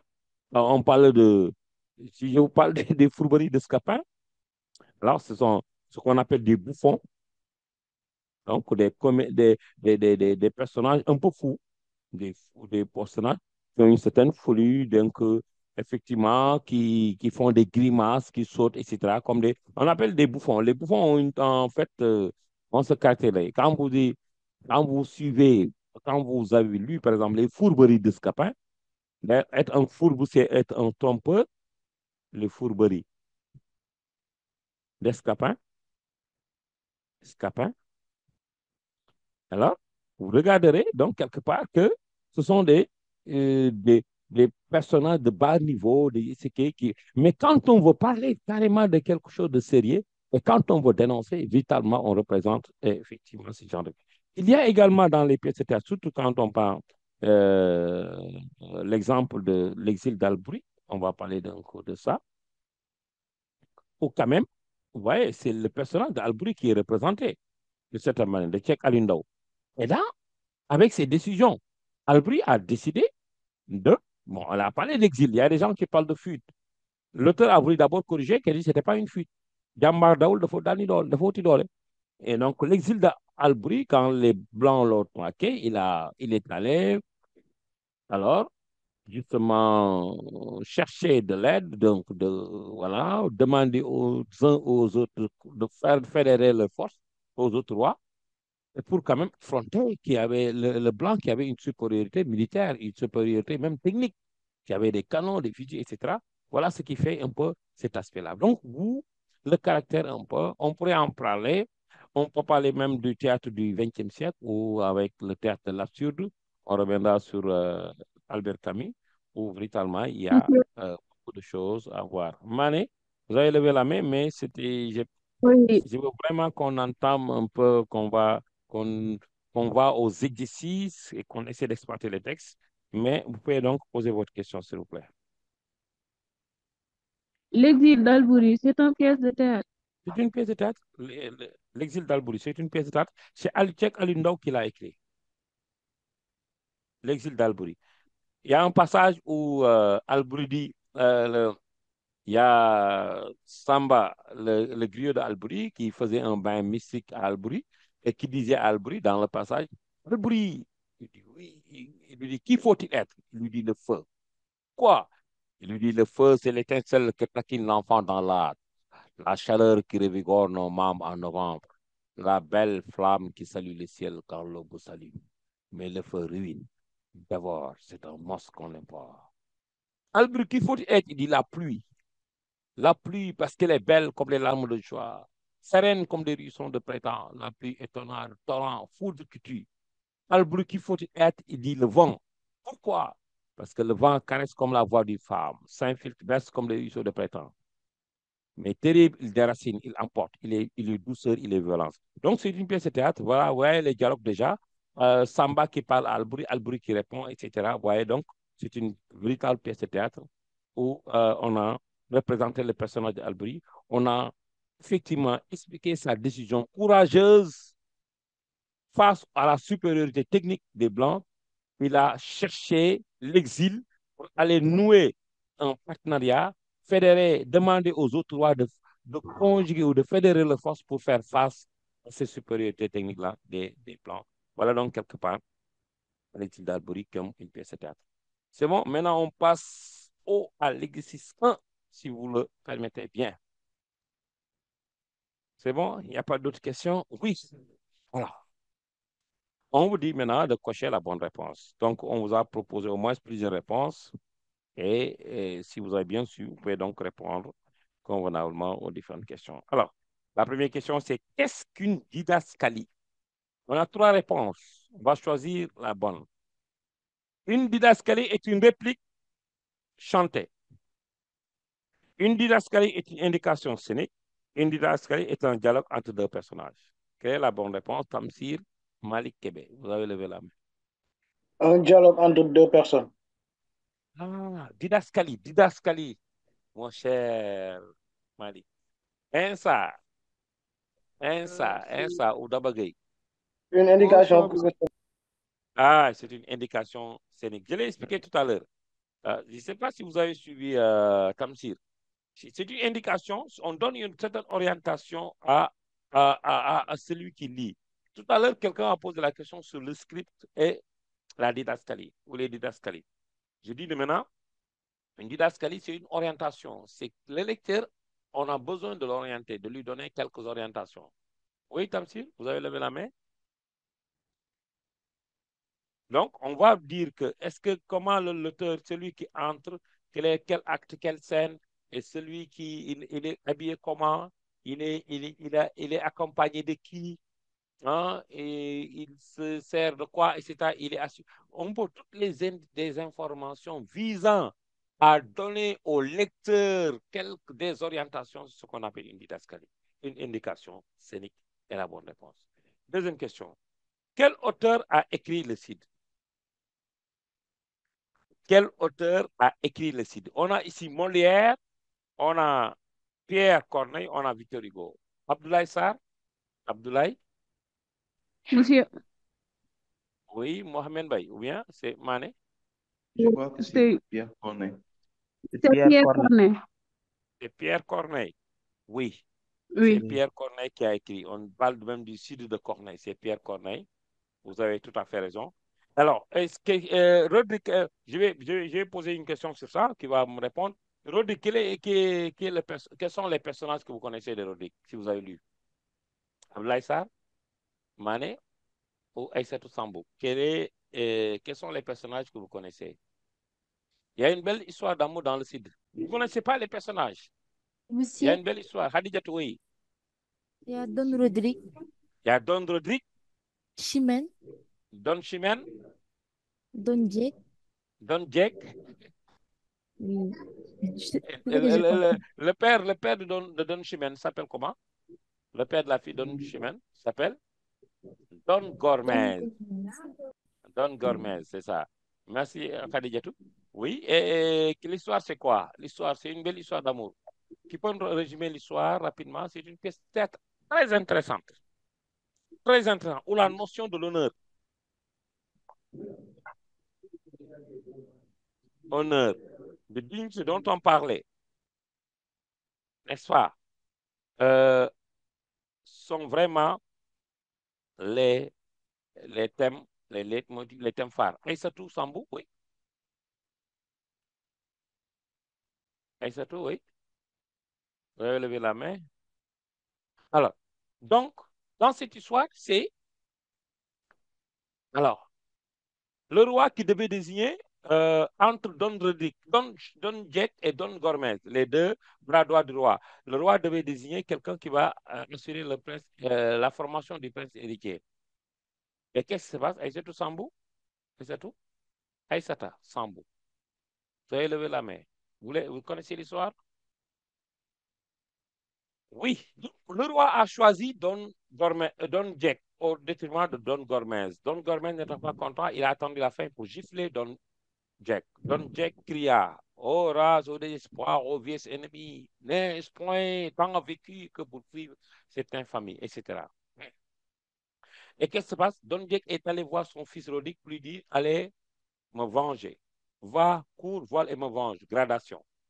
Il est allé, Don Rodic est parti prendre son épée pour aller maintenant affronter Don Gormez, qui se trouve être son futur gendre, parce que c'est le père de sa bien-aimée Chimène. Dans ce duel, le jeune Don Rodic a fini par tuer le père de sa bien-aimée, Don Gormez. Et il est allé avec l'épée à la main, poser l'épée devant sa bien-aimée pour lui dire que j'ai tué ton père, mais je t'aime toujours. Et c'est là que la fille lui a dit, le père, la fille lui a dit, Rodrigue, il est vrai que quoi que ton ennemi, je ne puis te blâmer d'avoir fui l'infamie. Et de quelconque éclate mes douleurs, je ne t'accuse point, je pleure mes malheurs. Je sais l'honneur après un tel outrage, demander l'ardeur d'un jeune courage. Tu n'as fait le devoir que d'un homme de bien, mais en le faisant, tu m'as pris le mien. La finesse valeur, merci pour ta gloire. Et la vache de ton père reçoit ta gloire, mais ça me revient. Tu t'es en te vengeant, monté digne de moi. Je me dois par ta mort, monter digne de toi. Regardez la notion de dignité et d'honneur. Qui donne mbéj bayam, donne mbéj bayam, mbéj, mbéj, mbéj bayam, mu daal di rey ki mbéj bayam. Parce que pour moi, honneur la, dignité la. Après, qu'est-ce qu'il a fait? La fille lui a dit que tu as tué mon père. Oui, je te comprends. Parce que toi aussi, on a giflé ton père, on l'a humilié. Il fallait défendre ton père. Mais en le faisant, tu m'as appris, moi également, mon devoir, on a tué mon père. J'ai le devoir, là, je dois préserver mon honneur. Je dois tuer celui qui a tué mon père. Et voilà la notion d'honneur et de dignité, véritablement, pour parler un peu du caractère didactique, c'est un exemple pour illustrer la fonction didactique de la poésie. On continue. Le site de Corneille. Alors, quelle est la fonction principale du metteur en scène? Quel est le rôle du metteur en scène dans une pièce de théâtre? Marie-Thérèse Mandef? Marie? Oui, bonsoir, monsieur. Bonsoir. C'est B, diriger les acteurs et organiser la représentation. Merci beaucoup. Très bonne réponse. Diriger les acteurs et organiser la bonne. C'est ça, c'est le rôle du metteur en scène. Diriger les acteurs et organiser. Effectivement, il est au début et à la fin de toute la réalisation. Parce qu'en fait, le metteur en scène, c'est celui qui met en place tout ce qu'il faut pour que l'histoire puisse être représentée normalement. Alors, on continue. Qu'est-ce qu'un monologue? Est-ce que c'est une scène où deux personnages se disputent, un long discours d'un seul personnage ou une chanson dans une comédie musicale? Marie-Thérèse Mandef? Un monologue est un long discours d'un seul personnage. Merci beaucoup. Un long discours d'un seul personnage. Un monologue, mono veut dire soir, log, parole. C'est quelqu'un qui parle à lui-même. Monologue. Voilà. Un long discours d'un seul personnage, le personnage qui est seul et qui parle à lui-même. C'est comme si c'est le waxtu ou bien, comment on dit, de wax ak sa bopp quoi. Waa man, si man maa ñàkk fayda, man fu ma bàyyi nii. Mais tu es seul, tu le dis. Tu parles à qui? À toi-même. Tu fais un monologue. Voyez-vous, dans les pièces de théâtre également. Mais cela peut susciter le rire également. Parce que celui-là, est-ce qu'il n'est pas fou? Nga toog yow naan man mii man war naa yokk jom nag man nag ñàkk naa fulla nag jaay ku ma bàyyi may. Voyez-vous, un peu, ce monologue également pourrait effectivement être un comique de gestes, par exemple. Quelque chose qui pourrait effectivement, voilà. Alors, quelle pièce de théâtre critique les deux dévots? Est-ce que les faux dévots, est-ce que c'est l'avare, est-ce que c'est le tartuffe ou bien les fourberies de Scapin?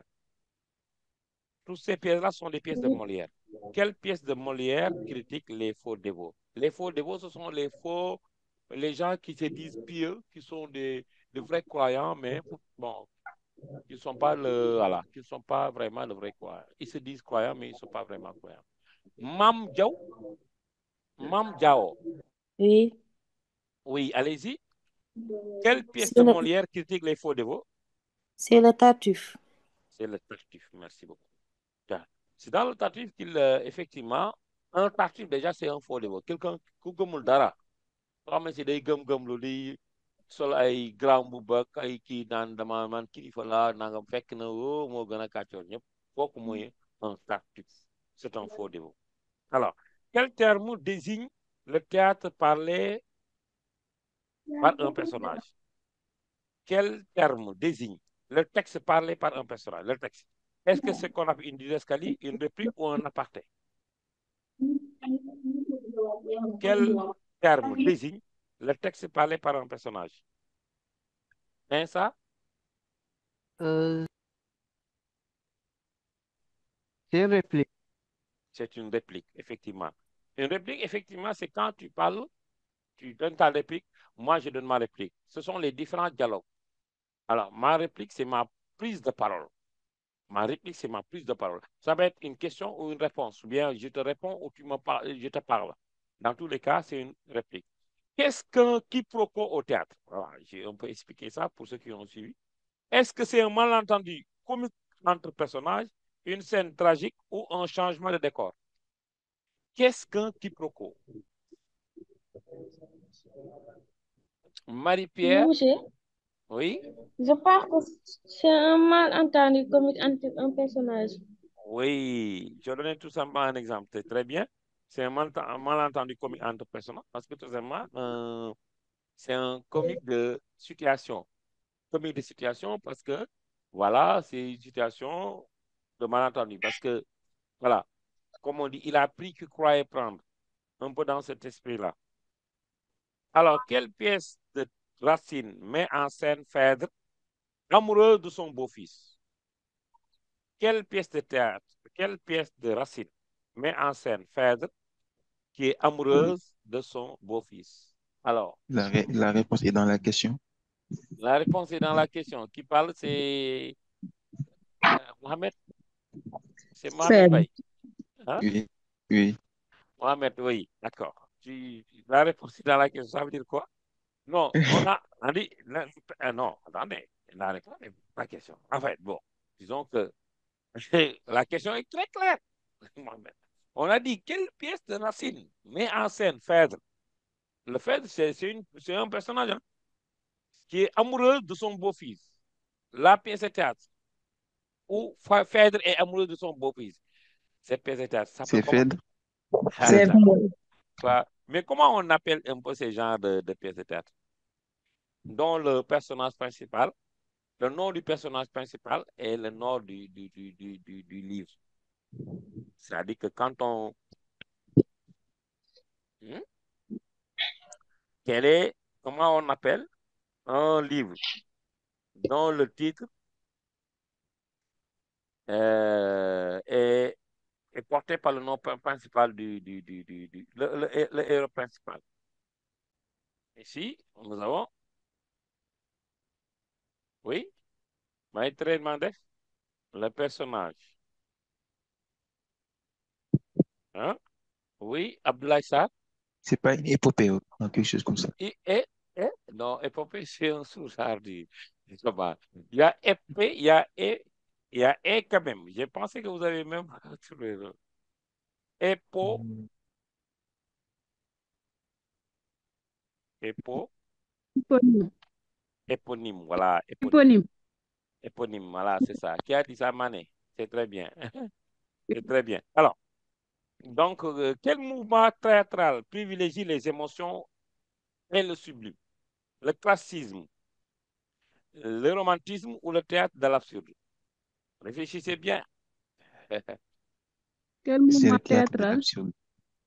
Quel mouvement courant théâtral ou privilégie les émotions et le sublime? Je crois que c'est le théâtre de l'absurde parce que le classicisme, il y a la règle des trois unités qui empêche beaucoup de choses. Oui. Et le romantisme? Donc, le romantisme, je connais pas grand-chose. C'est C'est- hein? romantisme. Qui, Alors, romantisme. on, on est entre le romantisme et le théâtre de l'absurde. Qu'est-ce qui caractérise le théâtre de l'absurde? C'est le romantisme, monsieur. Je pense. Hein? Je pense que c'est le romantisme. Pourquoi c'est le romantisme? Parce qu'il y Oui, a parce que l'émotion. le L'émotion. romantisme est La notion caractérisé d'émotion. par des sentiments. Hein? Oui, Les sentiments. Oui. Les sentiments nous renvoient directement au romantisme. oui. Mais le sublime, Aussi au romantisme. Classicisme. hein? Classicisme. Classicisme. Le Qui mot a parlé de sublime. classicisme? Moi. Oui. Pourquoi vous dites que c'est le classicisme? Parce que le classicisme sublime le théâtre. Le théâtre sublime le théâtre. Mais on a parlé de le sublime et les émotions. Sublime, c'est la sublimation et les émotions renvoient au romantisme. Ah, maintenant, mais la sublimation renvoie à quoi? La sublimation. Ah, c'est le romantisme. Oui. Alors, c'est le romantisme. Donc, pour vous rassurer, alors, le romantisme, par exemple, si vous prenez donnez-moi une pièce de théâtre de romantique de Victor Hugo. Il y a Hernani. Le théâtre romantique. D'abord, Guy, d'abord, vous avez levé la main. Donc, si vous prenez Hernani, par exemple, de Victor Hugo. Voilà. Alors, le sublime, comme quelqu'un de la sublimation, c'est un personnage qui se surmultiplie.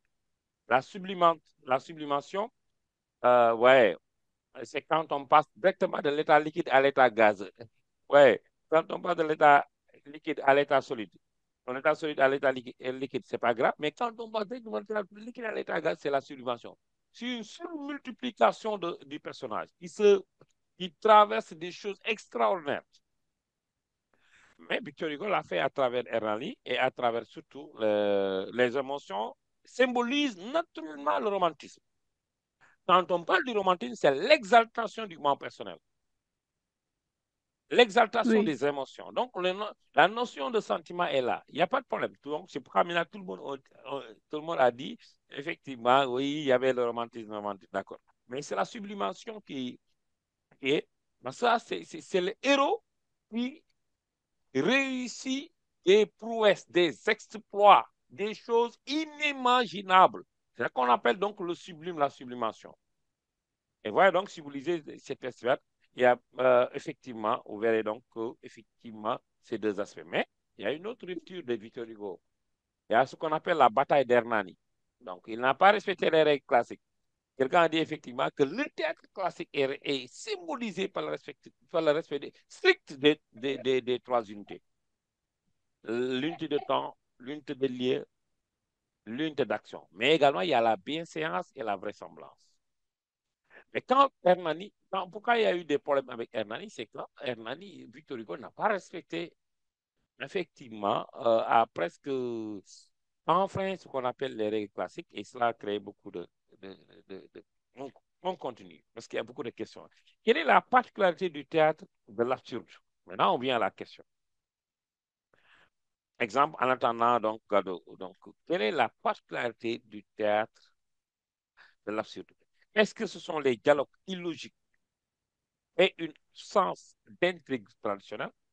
Est-ce que ce sont des Oui, décors très réalistes? Est-ce que c'est l'utilisation exclusive de la prose? Ça. Euh, la réponse ce A. sont des dialogues illogiques et une absence d'intérêt traditionnel.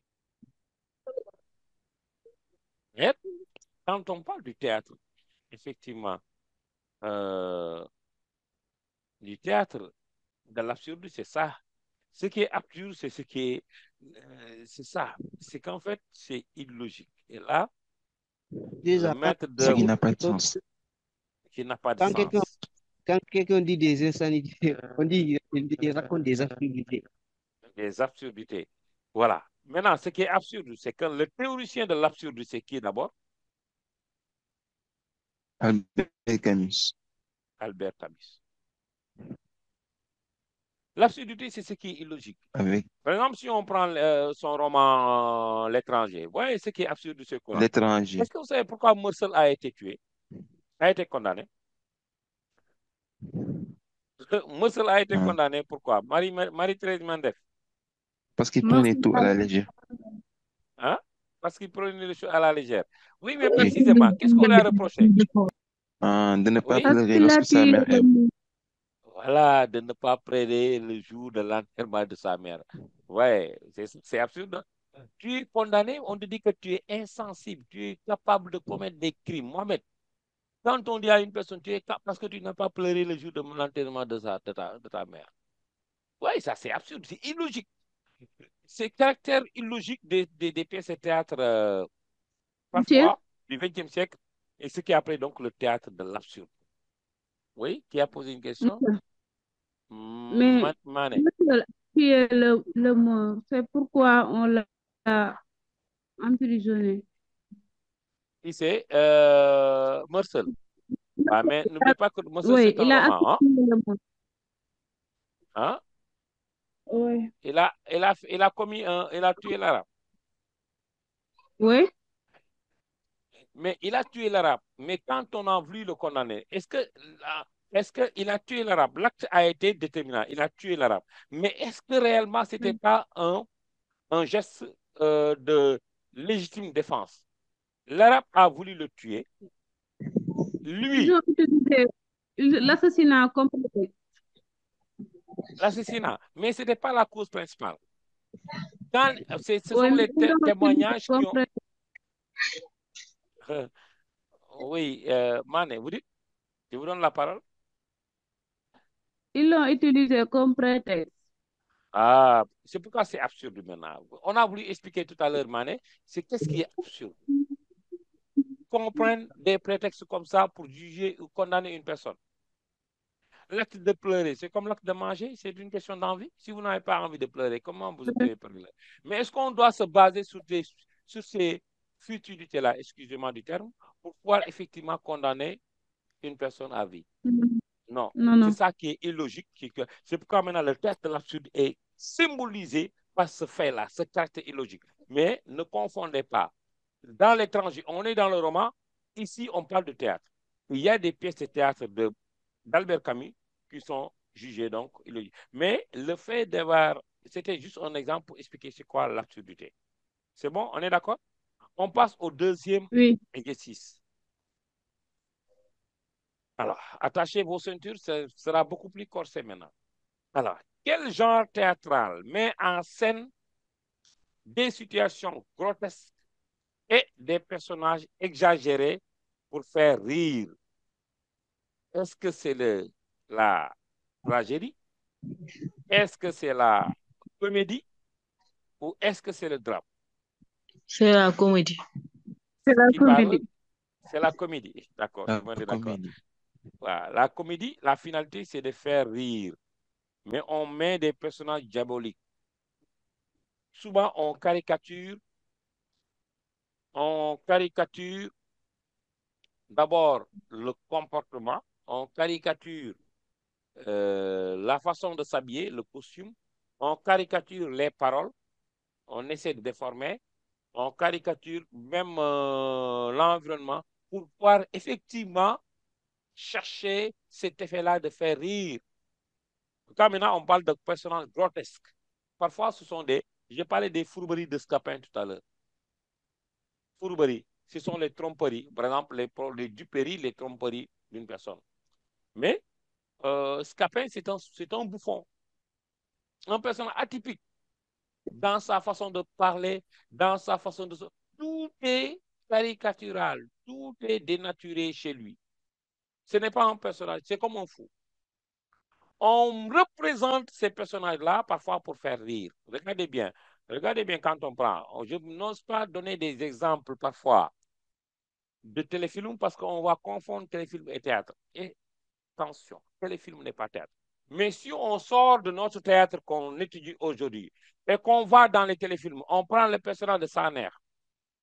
Saner, par exemple, regardez au début ce qui a amené Saner. Comment ses grimaces, sa façon de parler, etc. Ces gestes-là, c'est grotesque. C'est ça qui va susciter le rire. C'est un comédien avec lui. Regardez, il y a le Père Boukhar, sa façon de passer. Ces personnages-là, assez diaboliques, physiquement caricaturés, mentalement caricaturés. C'est ça qu'on appelle un peu ce qui est grotesque, ce qui est diabolique, ce qui est parfois, voilà, c'est ça qui... Mais on cherche, on représente ces personnages-là de cette façon-là pour susciter le rire. D'où le caractère des situations grotesques et des personnages exagérés. Et c'est ça qui va effectivement faire l'effet donc de faire rire. Deuxième question. Quelle est la caractéristique principale de la tragédie classique? Par exemple, on a donné l'exemple de Fer.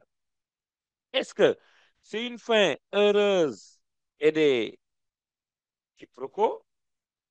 Est-ce que ce sont des héros nobles confrontés à un destin funeste? Est-ce que c'est l'absence de règles de bienséance? Mam Diao. C'est B. Mam, Des héros nobles confortés à un destin funeste. merci beaucoup. Regardez bien. Quand on parle de tragédie, je vous ai dit effectivement, parfois c'est réservé à des personnes sérieuses, des héros nobles, des personnes de haute autorité. Parce que la comédie est réservée au bas peuple, à des gens peut-être un peu insignifiants. Donc, des héros nobles confrontés à des destins funestes. C'est ça les destins funestes, ce sont les destins, les fins tragiques, les fins malheureuses, etc.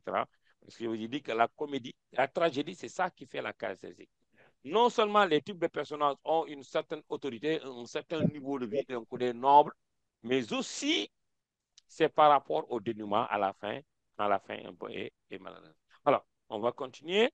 Alors, quel sous-genre de la comédie repose sur des situations invraisemblables et des coups de théâtre? Quel sous-genre de la comédie? Là, on parle des sous-genres de la comédie. Repose sur des situations invraisemblables et des coups de théâtre. Est-ce que c'est la comédie de mœurs? Est-ce que c'est la comédie de caractère? Est-ce que c'est la comédie d'intrigue?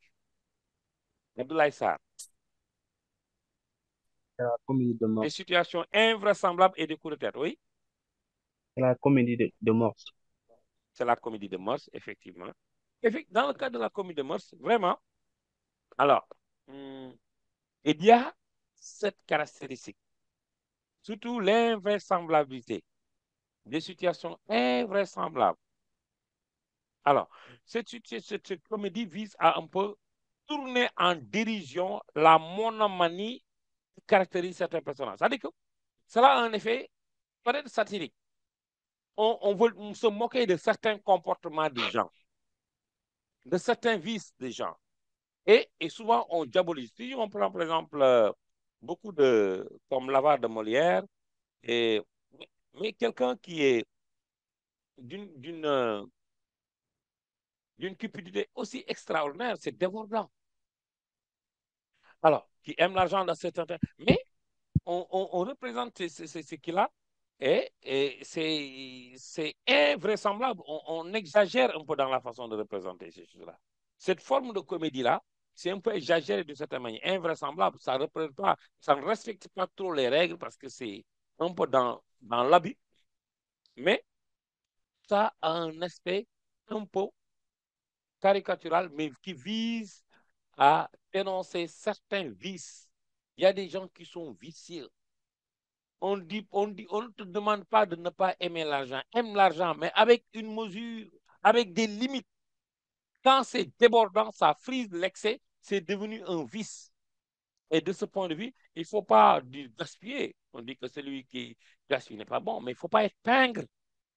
Avoir au point de véritablement d'une façon maladive, c'est ça qui n'est pas également bien. Et là, c'est ce qu'on appelle le comité de mœurs. Molière est un spécialiste un peu de cela. Alors, en attendant, alors, Godot, voilà, de Beckett, appartient à quel mouvement théâtral? Est-ce que c'est le théâtre de l'absurde, le théâtre épique ou le théâtre naturaliste? En attendant, de Beckett, oui. Hein?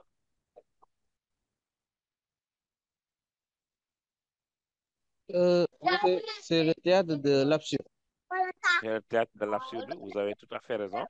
Effectivement, c'est le type de théâtre avec une représentation quelque part illogique. Souvent même, je pense même avoir anticipé un peu sur ça, une question où j'ai donné un exemple. Donc, c'est le théâtre de l'absurde. Quel genre mélange des éléments comiques et tragiques avec une fin souvent ambiguë? Quel genre mélange des éléments comiques et tragiques avec une fin souvent Tragique. ambiguë? Et Le est-ce que B. c'est le mélodrame, c'est le drame romantique ou la farce?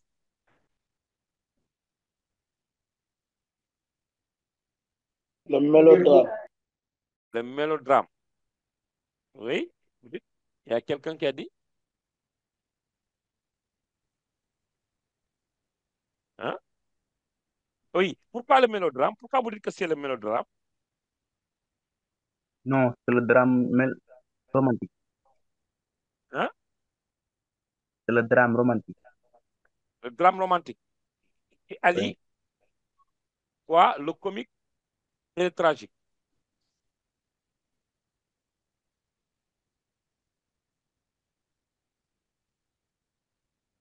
Oui, Oui, c'est le B. oui. Est-ce que le drame romantique le drame romantique et le mélodrame, quelle est la différence? Alors, ce qu'il faut dire, c'est quoi? Le mélodrame est un genre théâtral paru à la fin du XVIIIe siècle et très populaire au XIXe siècle. Il met en scène donc parfois des émotions fortes, une opposition claire entre le bon et méchant, des situations souvent spectaculaires avec des rebondissements.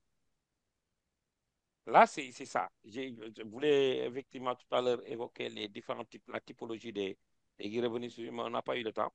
En tout cas, peut-être que vous avez des difficultés à ce niveau. Mais dans le mélodrame, il faut comprendre également, il y a une volonté de toucher le public avec l'intensité émotionnelle. Parfois, avec de la musique au fond, d'où le terme, le nom mélodrame. Mélodie et drame. Mélodie et drame. Voyez-vous? Mélodie qui signifie musique, musicalité, émotion, etc. Mélos qui signifie donc la musique. Drame qui signifie donc le tragique. N'est-ce pas? C'est différent quand on parle de comique. Alors, là, c'est ça qui fait mélodie et drame. Est-ce que cela traduit donc? Parce qu'on a ici des éléments comiques et tragiques. Alors, quand on parle maintenant de ce qu'on appelle le drame romantique, c'est lié à un fait. Là, c'est le spécialiste, c'est Victor Hugo, qui, d'une certaine manière, est l'inventeur de ce qu'on appelle le drame romantique. Alors, le drame romantique est beaucoup plus précis. Le drame romantique est le genre théâtral qui privilégie à la fois les émotions fortes et le sublime. On a donné l'exemple tout à l'heure. Bon, avec Victor, il mélange d'abord le comique et le tragique. Là, c'est vraiment où Victor Hugo, qui est le spécialiste, et c'est comme on a dit qu'il n'a pas fait la séparation des genres. C'est comme si c'était de la tragique comédie, plus ou moins. Voyez-vous? Et Victor Hugo allie dans une même pièce donc les deux aspects.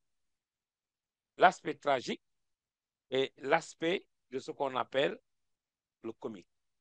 D'où maintenant le théâtre, le drame romantique. Il allie. Et là, j'ai dit que beaucoup de gens ont critiqué Hugo de ne pas respecter un peu les règles de, de, de, de, de, de ce qu'on appelle la règle de la séparation des genres. À l'époque classique, quand tu fais une comédie, c'est une comédie. Et tu mets tous les aspects de la comédie, de ce sous-genre. Quand c'est une tragédie, on respecte toutes les capacités de la tragédie. Mais pour la première fois, un dramaturge essaie d'allier les deux dans une même pièce. D'où maintenant le comique et le tragique, parce qu'il y a la comédie, il y a la tragédie. Maintenant, c'est ça qu'on appelle le drame romantique. Cette innovation-là qu'on appelle le drame romantique. Voilà. Mais mélodrame, considéré effectivement qu'on veut inciter sur les émotions, mélodie, drame. Là, c'est un drame, tragique, mais on augmente un peu. Regardez quand vous regardez parfois les téléfilms ou les films. Pourquoi avant, si quelqu'un veut commettre le crime là, avant même de commettre, il y a un son qui vous annonce que c'est un malheur. Déjà, dès qu'on entend les ondes, le son, ça nous inspire le malheur. Voyez-vous? Pourquoi mettre autant de musique, de sonorité pour permettre de vivre une situation? Voilà, c'est un peu cette qui-là, si on pourrait donner une illustration dans le téléfilm. Mais n'oubliez pas qu'on n'est pas dans le téléfilm, on est dans le théâtre. Il faut dissocier le théâtre des téléfilms. Les histoires de Saner et consorts, ce sont des téléfilms. De Daré ce sont des téléfilms. Si vous voulez regarder une vraie pièce de théâtre, vous allez à Sorano, où on fait une représentation directe, scénique, donc d'une pièce de théâtre. Voilà où vous allez voir de vraies pièces de théâtre. Et sinon, vous allez lire des pièces de Molière, mais les autres sont des téléfilms. Alors, on continue. Sixième question. Quelle pièce est un exemple de théâtre épique? Quelle pièce? Est-ce que c'est la Cantatrice chauve? Est-ce que c'est Mère Courage et ses enfants? Ou bien ce sont les bonnes de Jeannette? Les bonnes de Jeannette. Quelle pièce de théâtre est un exemple de théâtre épique?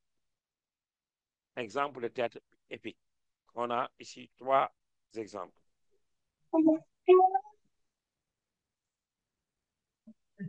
On a la Cantatrice chauve. On a Mère Courage et ses enfants. On a également les bonnes de Jeannette. Théâtre épique. N'oublie pas, bon, c'est vrai que vous connaissez peut-être l'épopée. L'épopée, ouais, il y a des récits fabuleux. Donc, euh, le théâtre épique est un courant, il faut le dire, théâtral, et surtout associé à Brecht. C'est-à-dire que c'est au XXe siècle, contrairement au drame romantique et au mélodrame. Le théâtre épique ne privilégie pas les émotions. Au contraire, il cherche à empêcher le spectateur de s'identifier au personnage. Son but n'est pas de faire ressentir, mais de faire réfléchir. Alors, il faut dire qu'effectivement, le spécialiste ici, c'est, comme vous le voyez, c'est Brecht, effectivement, et il voulait également que le spectateur garde une distance critique, ce qu'il appelait donc la distanciation d'ailleurs, pour qu'il puisse analyser la situation sociale, les situations sociales et politiques, au lieu d'être emporté par l'émotion. Alors, donc c'est une pièce où quelque part, c'est un moment qui privilégie, donc au moment théâtral, une façon de représenter le théâtre, qui privilégie en tout cas les émotions et le sublime. Voilà. Donc, mais c'est différent du drame romantique. D'abord, Oumam Diao. CB, Mère Courage et ses enfants. Ah, oui. Pourquoi vous le dites? De quoi ça parle?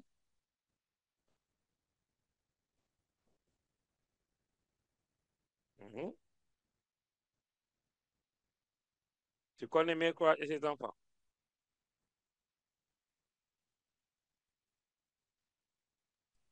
Oui. Qui a lu ici, bon, c'est la vie de Galilée de Brecht. Donc, cette pièce de théâtre qui raconte la vie du scientifique Galilée, mais le but n'est pas de faire ressentir des émotions intenses. Il utilise donc les techniques comme des chansons, des panneaux explosifs et des ruptures de ton pour que le spectateur pense, le recule donc et réfléchisse. Ouais, quand on parle d'épopée, oui, d'abord, Elle dénonce les ravages de la guerre. elle dénonce les Monsieur, ravages de la guerre. Mais quand on parle d'épique, il y a un personnage, oui, allez-y, d'abord, c'est qui? Quand on parle de la notion d'épique, le théâtre épique, c'est comme par exemple Sundiata Keita, vous connaissez, dans le roman, on parle de Sundiata Keita ou les Papa Malin. Voyez-vous, c'est une épopée. Parce que Sundiata Keita a existé dans le temps et dans l'espace. Même si c'est un roman, on l'a représenté, mais de façon un peu exagérée. Mais c'est pousser les gens un peu à réfléchir sur le personnage énigmatique, etc. Quand on parle d'épopée, il y a un peu un aspect historique. Voyez-vous, quand tu parles de Mère Courage et ses enfants, ça donne l'impression de quoi? Alors, il faut dire donc quelque part, quand on parle de notion d'épique, il y a toujours un aspect qu'on dit, un aspect historique. Oui. Alors, la cantatrice sauve, il faut dire que c'est un exemple de théâtre de l'absurde. Là, on dit. Donc, parce que UNESCO renvoie un peu à, comme c'est un peu avec une approche de celui qu'on appelle le théâtre de l'absurde, le spécial du théâtre de l'absurde, de Camus. Donc, la cantatrice sauve, ça renvoie à ça. Donc, on les quatre de fils. Entre Mère Courage et ses enfants, elle est bonne, de Jeannette. Quel est effectivement l'aspect d'abord qui a un aspect un peu épique? Oui, d'abord.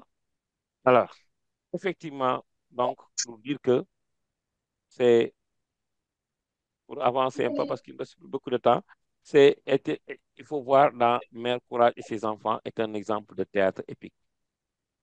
Qu'est-ce que ça parle? Donc, dans Mère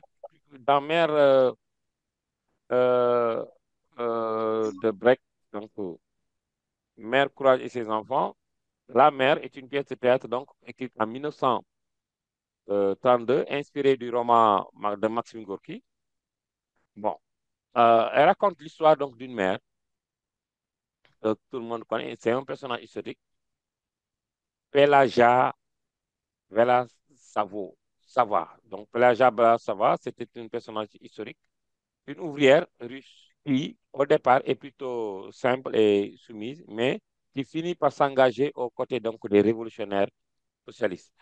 Moi, après avoir vu son fils se battre, ce qui est important dans cette pièce, c'est que Brecht ne veut pas que le public s'attache émotionnellement au personnage, comme dans le drame romantique, mais il veut que le spectateur réfléchisse à la condition ouvrière, à la lutte des classes et au choix politique, grâce donc à la distanciation.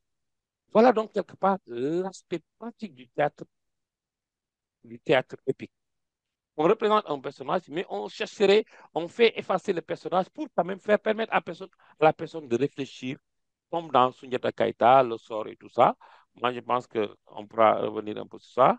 Maintenant, il ne reste plus beaucoup de temps. La Commedia dell'arte est connue pour ses personnages masqués et stéréotypés, ses dialogues entièrement écrits à l'avance, son absence d'improvisation. La Commedia dell'arte, c'est la troupe gérée par Molière est connu pour ses personnages marqués par les stéréotypés comme Harlequin, Pantalon, ou bien ce sont les dialogues entièrement écrits à l'avance ou son absence d'improvisation. D'abord, Je pense que c'est à ces personnages masqués et stéréotypés. stéréotypés. Voilà, c'est ce qui faisait un peu le charme donc, de cette comédie-là, la Commedia dell'arte, qui est une troupe de théâtre dirigée par Molière. Quel sous-genre se moque des excès du mélodrame avec des, avec des effets exagérés? Est-ce que c'est le vaudeville, la tragicomédie ou le burlesque? Là également, vous pouvez expliquer un peu ces différentes trucs. Marie-Thérèse, C'est quel le sous-genre se burlesque. moque? C'est le burlesque, effectivement. Alors, Ubi-Roi est un exemple de quoi? De théâtre symboliste, de théâtre dadaïste ou de théâtre grotesque? Alors, Ubi-Roi de Jarry, est-ce que c'est un théâtre symboliste, c'est un théâtre dadaïste ou grotesque? Le dadaïsme, c'est le théâtre donc de dadaïsme. Le dadaïsme, c'est le mouvement qui a précédé un peu le surréalisme, n'est-ce pas? C'est le théâtre, et c'est le mouvement qui a... D'ailleurs, c'est dans les centres du dadaïsme qu'est né ce qu'on appelle le qui, quoi. Ah, donc voilà. Il ne reste plus beaucoup de temps. Rapidement, vous répondez à cette question. Il reste, je pense, une ou deux questions. Le théâtre symboliste. Pourquoi? Rapidement, s'il vous plaît. Qui a répondu? Mamgour. Oui. Symboliste, grotesque, dadaïste. Symboliste. Symboliste, pourquoi vous dites ça? Nous sommes au XXe siècle. On est en 1896, bon, presque vers le XXe siècle. Euh, c'est Alfred Jarry qui a écrit donc cette pièce. Alors, mais on symboliste et parfois même, disons, absurde. Disons qu'on peut même dire qu'également c'est le théâtre de l'absurde. Mais et c'est plus proche de symbolisme de l'absurde. Parce que le symbolisme, le surréalisme, parfois même, c'est un sursymbolisme. Mais le théâtre de l'absurde, effectivement, ou le théâtre symboliste, ce sont les deux aspects-là qui, j'allais dire qu'il n'y avait pas de réponse, mais effectivement, votre réponse symboliste est beaucoup plus proche donc de ça, à la limite. Voilà. Il reste donc cette dernière question. Alors, le théâtre de boulevard est souvent associé à quoi? À des sujets politiques engagés, à des comédies légères et populaires ou à des expérimentations scéniques avant-gardistes? La dernière question, le théâtre de boulevard. Vous avez entendu parler de théâtre de boulevard? Qui a entendu parler de théâtre de boulevard? Alors, tous ces théâtres-là, on reviendra sur ça pour vous expliquer en réalité, alors, quelles sont les pièces dans ces variétés-là. Ça pourrait effectivement permettre un peu de voir, de connaître mieux les questions. Mais ce sont des comédies légères et populaires qui sont effectivement associées, qu'on appelle le théâtre de boulevard, c'est le théâtre de la rue, etc., où il y a euh, des sujets assez qui, comme des situations comiques, souvent exagérées, des quiproquos, des malentendus, des intrigues même, sur des histoires d'adultère, d'amour, de mariage, un ton léger, vif, rythmé, des personnages stéréotypés. Effectivement, c'est le théâtre de la rue. Aujourd'hui, c'est la forme qu'on emploie pour parler comme on dit, ce théâtre-là, où les personnages n'ont pas qui font ça, je ne sais pas comment on l'appelle aujourd'hui. Le théâtre où on appelle, en tout cas, où les personnages sont là à répéter des choses, à les dire, et il n'y a pas de décor. Ils représentent ça sous forme directement au public. C'est une nouvelle forme de théâtre, mais qui est un peu semblable au théâtre qu'on appelle le théâtre de boulevard. Mais c'est plus proche et ça a un caractère didactique, orienté, mais on se moque des situations, des problèmes, parler des vrais problèmes, des situations, des gens, et là, c'est ce qui fait un peu le charme. Malheureusement, on est au terme de notre cours.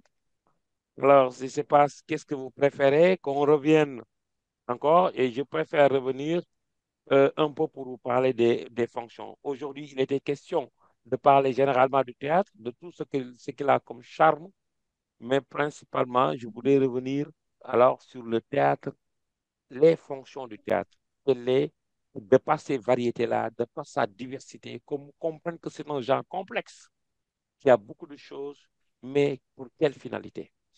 Et de par ces catégories, c'est cela, on pourra véritablement comprendre le but, donc les fonctions du théâtre. C'était tout, et nous vous donnons rendez-vous jeudi prochain, Inch'Allah, pour revenir principalement sur les fonctions du théâtre. En dissertation, on donnera des sujets, les différents types de sujets qui ont été donnés au bac sur le théâtre, même si c'est un peu rare. Et effectivement, comment, dans ces cas-là, il faudra effectivement réagir et efficacement. Ça fait longtemps, très longtemps qu'on n'a pas donné de sujet sur le bac. Ça fait rarement qu'on donne de sujet de dissertation sur le théâtre, mais il ne faut pas perdre de vue qu'on peut s'attendre à tout. Et c'est parce que ça fait longtemps qu'on n'a pas donné de sujet sur le théâtre qu'il faut véritablement attendre de sujet sur le théâtre. Et prochainement, je reviendrai principalement sur les fonctions du théâtre et surtout les sujets de dissertation qui ont été donnés au bac. Véritablement, c'était tout. Nous vous donnons rendez-vous prochainement pour un autre cours. D'ici là, restez scotchés sur la plateforme Inch'Allah. Akan Academy.